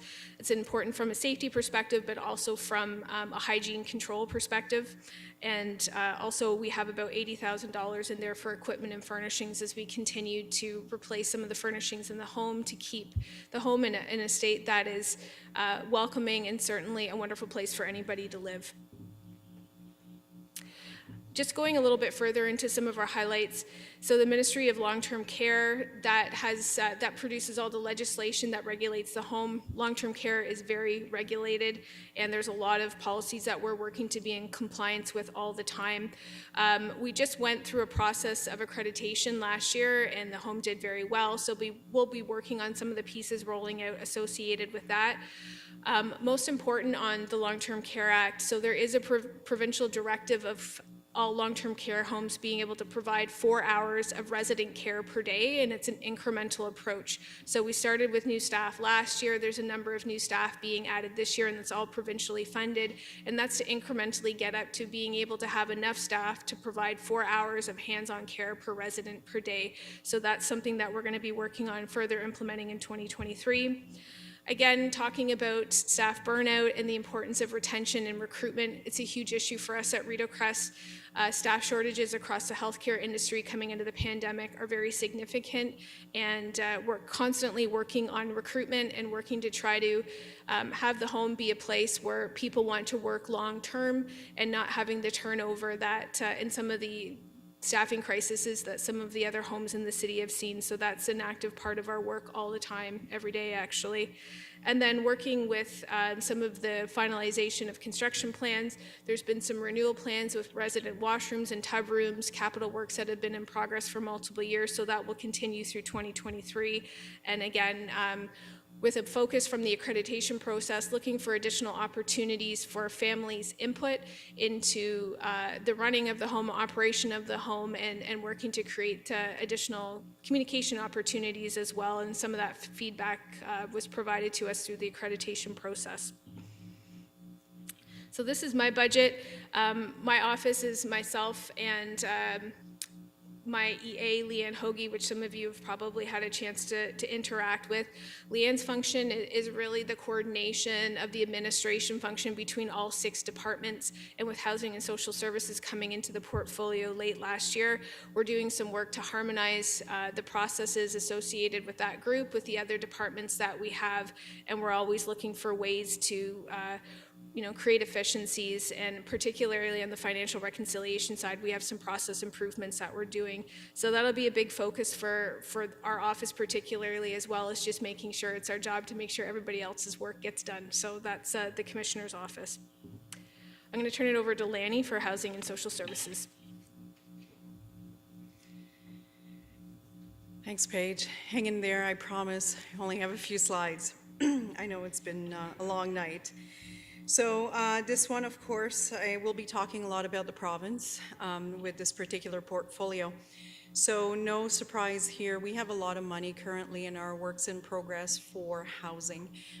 These are funds that have been allocated by City Council to various projects. So you have some listed here, and you also have some that are not. Showing up on this list would include 484 Albert Street, which already had a contribution, and Council recently increased that contribution.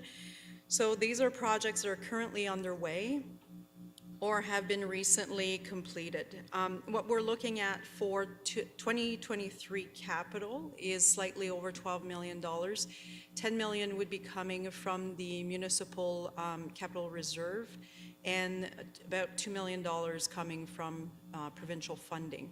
These funds have not yet been allocated, so I want to be clear that the $12 million has not been slated for any specific project at this point, but we are aware that there are going to be projects coming up, or that there may be properties that will be available that would make sense for the city to acquire.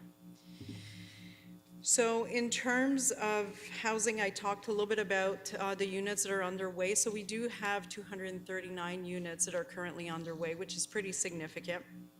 The focus, of course, over the next year will be to get those completed. We are also going to be submitting for another round of RHI. So you did approve RHI funding phase 3 recently. So we will be working on those projects. You might be aware that there is a homelessness plan that was also endorsed that we need to continue to implement, as well as the Mayor's Task Force on Housing recommendations that we'll need to continue to implement. I do want to specify that we are going to need to continue our work on supportive housing and on our partnerships with services like integrated care hub, warming centers, and drop-in centers. Those are going to be critical. And they are also not including the 0.7% that's being recommended to City Council to continue some of the key services that we did start during the pandemic, of course, with Social Services Relief Fund, which is ending, as the CFO pointed out. In the social services area, we have some changes that are going on around employment services.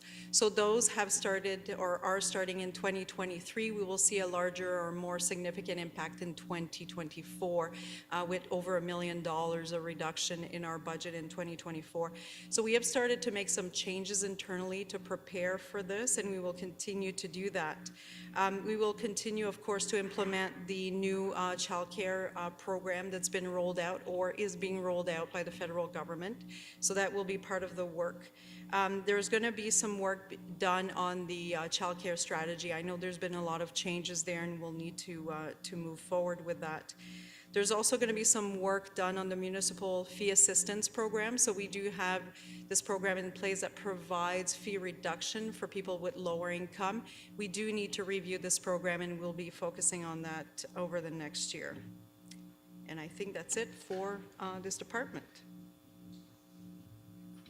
Okay, thank you both very much. Questions from council? Councillor Glenn. Thank you, and through you, Mr. Mayor. Thank you for that report and, you know, laying out kind of what we're looking at. So a couple of questions. So with regards to the amount of properties that need to be considered for designated status, how many are we going to be able to review this year, given the budget that's been allotted for it? Thank you for the question, and through you, Mr. Mayor. We're not certain yet what the number we hope to achieve this year, Councillor Glenn, is to be. We do expect that right now we're assessing the list. We have over approximately 330 properties that are listed currently, and those are the properties we would have 2 years to advance to designation. Right now we're trying to build out a phased approach, looking at those that are very close to being ready for designation and advancing those, educating homeowners while we're advancing those designations about the potential for their property to be designated, and then moving through a priority exercise to prioritize those properties that may be at risk, maybe facing some development pressures, et cetera, and then moving further out into those that might require a little less time. So it won't be an equitable split. I expect that we will advance a number this year and have a better strategy for council to consider whether or not there's implications for work planning or prioritization after strat planning. Thanks. And so a follow-up to that, so are you then anticipating over the next 2 years, 2024 and 2025, increased costs to get through that process, given the numbers that we have? Thank you, and again, through you, Mr. Mayor. We're uncertain right now about the projected costs. It does have to take into consideration the volume of permits that we are processing. Council did recently approve some changes to the procedural bylaw for heritage, which will allow a greater number of properties to be approved for alteration without reporting out to council or committee. That is actually going to save a considerable amount of staff time. So that is one strategy we are looking at to reduce the amount of financial impact these designations might bring. That being said, I don't want to say with certainty right now there could not be a cost. What we would want to articulate to council is the risk of not moving these properties to designation in the timeline that we have, and outlining strategies to mitigate that cost as best we can. Okay, thank you. So my next question has to do with the freeze on administrative monies for social service admin, and what kind of impact is that having on us in terms of costs and budget? Thank you, and through you, Mayor Patterson, thanks for that question. So as CAO Hurdle indicated in the last few slides, we have started with already reducing some of or preparing for that in a couple of different ways. We've started to work on some efficiencies within the department, looking at some integration of staffing, and also looking at some staffing redundancies and other pieces. So we're working through that. We have an internal kind of project that really focuses on that. We're also working very closely with our colleagues at finance to look at kind of some of the overarching kind of costs in the program.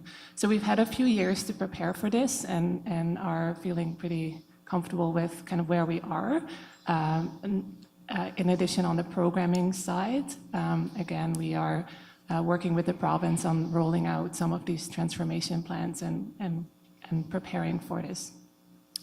CEO Hurdle, you wanted to add something? Thank you, and through Mr. Mayor. So for 2023, we don't expect that it will have an impact in terms of the operating budget. If we look at the social services budget, we've been able to absorb the impact of the change, but it's 2024 that we're really going to see a significant impact that's going to be over $1 million. Okay, just another couple of questions. So just in the, I was wondering what special needs referred to? There's a budget line. Just going to reference it here.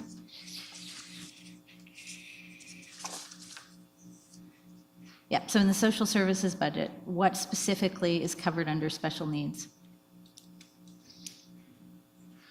Through you, Mayor Patterson. So I think you're referring to the special needs in the childcare budgets, which is specifically funding kind of that we receive from the province and also supplement with some municipal dollars to provide children with special needs in the childcare centers with specialized resources. Okay, Councillor Ridge. Thank you, Your Worship, and through you. My question is regarding the housing multi-year operating budget, specifically the contracted services budget line. According to the 2022 approved budget, it was $669,200, and the 2023 recommended budget is $80,000. Is there? Can I just have briefly an explanation for the variance? CEO Hurdle.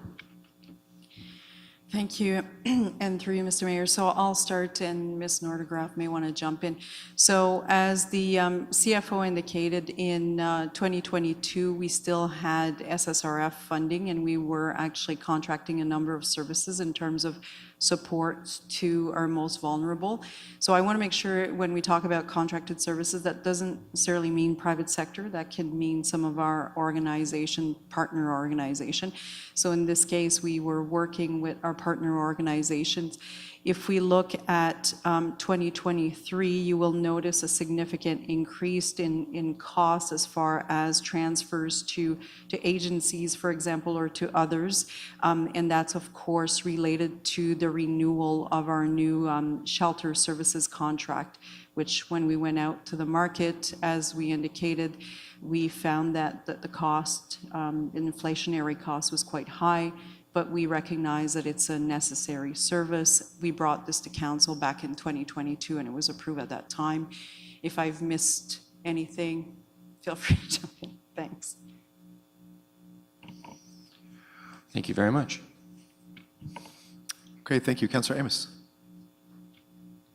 Thank you, Mayor Patterson, and through you. You had mentioned that we were off to a good start with 367 residents or units being built this year. With the increase in interest rates,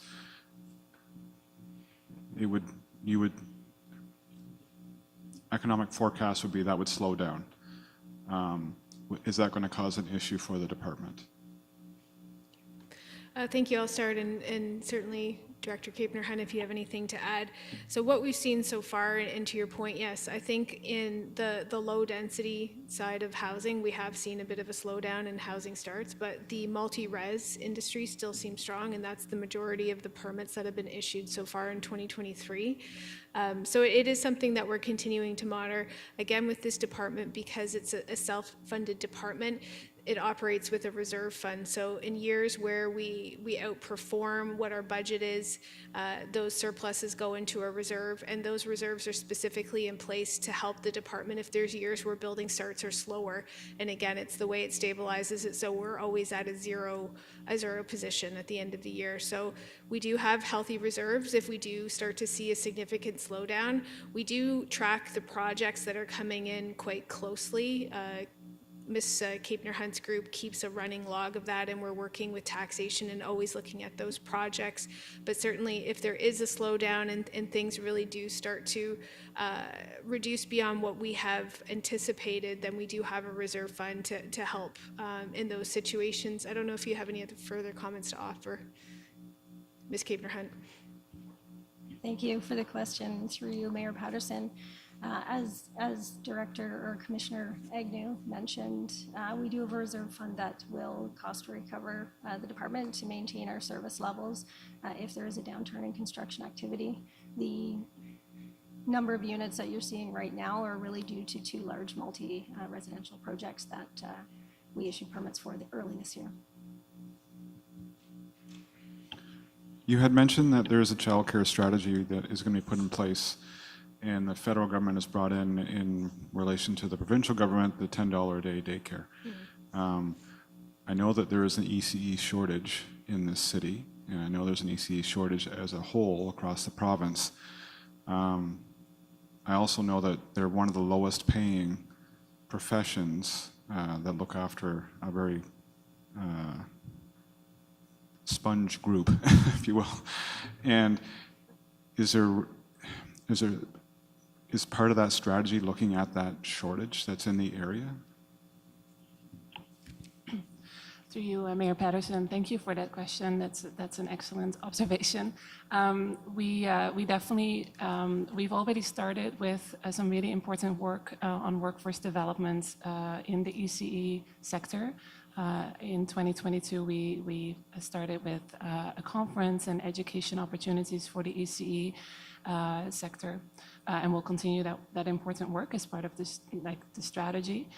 We also are benefiting from some, albeit small, but some additional subsidy from the province as part of the rollout of the CWELC, or the Canada-wide early learning implementation.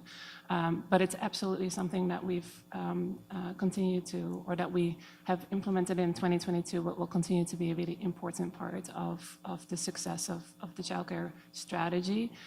We are looking at increasing capacity, meaning more licensed daycare spaces, but obviously that will only be successful if there's ample staff. So not only are we looking at wages and funding that through some additional funding we receive, but also by education, training, and supports.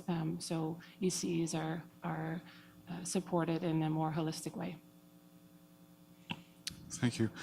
Last question. Councillor Glenn brought this forward, and it was the specialized childcare that takes place that the city helps or funds to a certain degree. One, does the province assist with that funding? And two, I received some concerns in the fall in regards to how children who have specialized needs, that we only fund them from September to June each year, and that we do not fund them with their specialized needs throughout the summer months. And this concern was brought forward. Is there an avenue that we can, one, is this true? And I should have asked this question way before now, my apologies.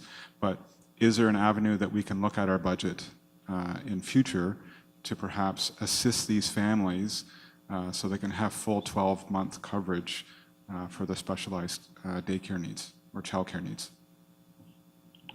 Through you, Mayor Patterson, thank you for that question. So there is also, as part of kind of the broader early childhood or childcare strategy, earlier strategy, a special needs review happening as well. So to your question, we do receive the bulk of that kind of subsidy through the province.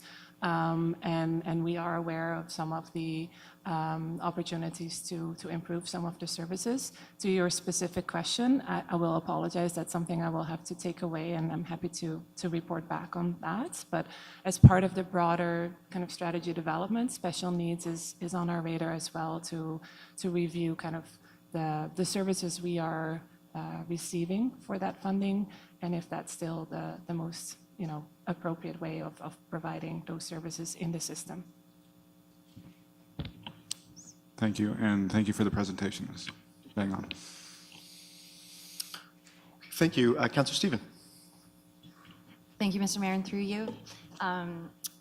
Just briefly tagging on to the childcare question, do we know what kind of impact we're going to have in terms of availability of spaces? I know a lot of parents who are struggling to find childcare. Through you, Mayor Patterson. Thanks for that question. It's definitely an ongoing, pressure in the system, in the licensed care system.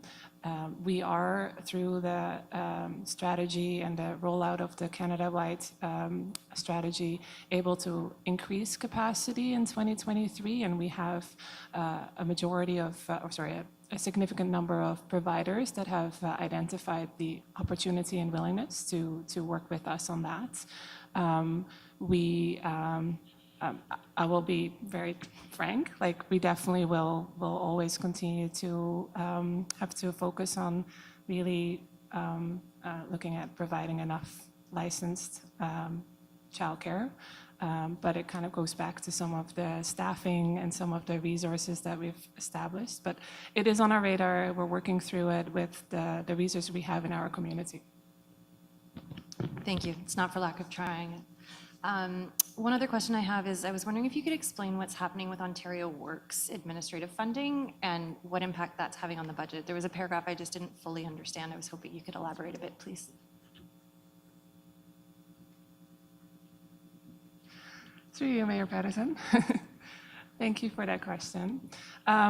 So as CAO Hurdle mentioned, we in 2023 we have been able, or we've seen an initial smaller kind of reduction in some of the administrative funding, which we have been able to mitigate with some internal efficiencies. We for 2024 and beyond, we will obviously have about a $1.4 million reduction in funding, which we are, working through.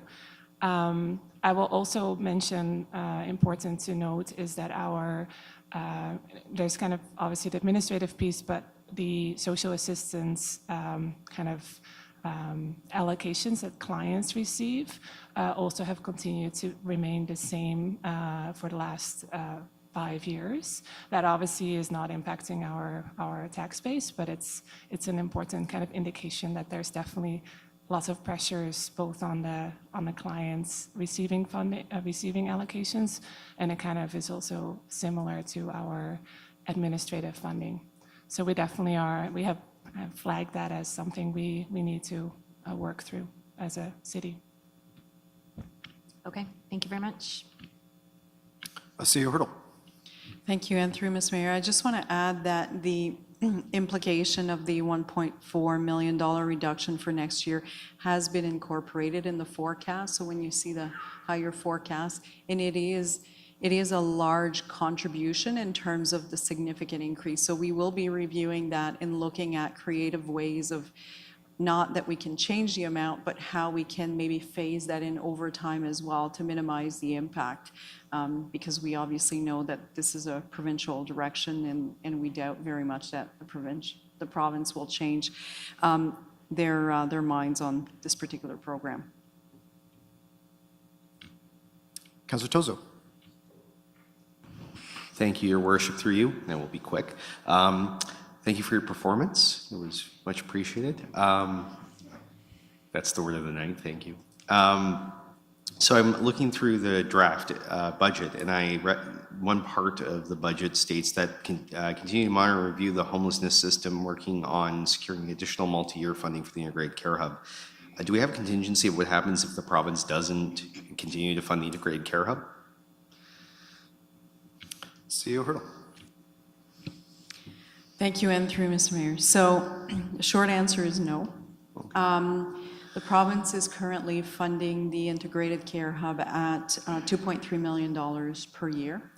The overall budget is about $3 million, and I will say that's a pretty bare bone budget. It was established at the very beginning of the Integrated Care Hub, and to be frank, if we want to provide the type of programming that's probably needed, there should be more funding allocated over time. The City Council did approve a contribution, a multi-year contribution, which is ending actually next year. So we will need to review that in terms of where things are at with the Integrated Care Hub. I know that there is currently some advocacy that is starting at the provincial level to try to ensure that the province continues to fund this particular program. Otherwise, we're looking at, an impact on city of about $3 million, which we can't sustain, and we know that. So we do need some provincial dollars. And one follow-up. Thank you, CEO Hurdle. And the social assistance funds were in addition to the funding for the Integrated Care Hub, is that correct? And that came to an end last year. Thank you, and through you, yes, that's correct. Okay, and the additional request for, sorry, I have one more follow-up. I'm trying to be brief. That is to cover that gap that we're having this year, is that correct? Thank you, and through you, Mr. Mayor. So the 0.7, I think that you're referring to, Councillor, is to cover the programs that were started during the pandemic through the Social Services Relief Fund, which is completely separate from the funding going to the Integrated Care Hub. The Ministry of Health is providing a direct contribution to the Integrated Care Hub. The 0.7, to give you an idea of what that covers, it includes programs like the sleeping cabins that we started during the pandemic. That does cost around over 400,000 a year to operate. We also have Concession Street, 218 Concession Street, that we opened up as a new shelter space during the pandemic to respond to the need. So that 0.7 would be going to cover these types of programs so we can continue to provide them. Okay, thank you. Any other questions? Okay. Commissioner Agnew, thank you. Thank you, directors. So with that, we are at 9:36. So I will ask for a motion to recess until 6 p.m. tomorrow, which time we will complete our departmental presentations and move into deliberations. Motion to recess moved by Councillor Glenn, seconded by Deputy Mayor Chinani. All those in favor? Opposed? And that's carried.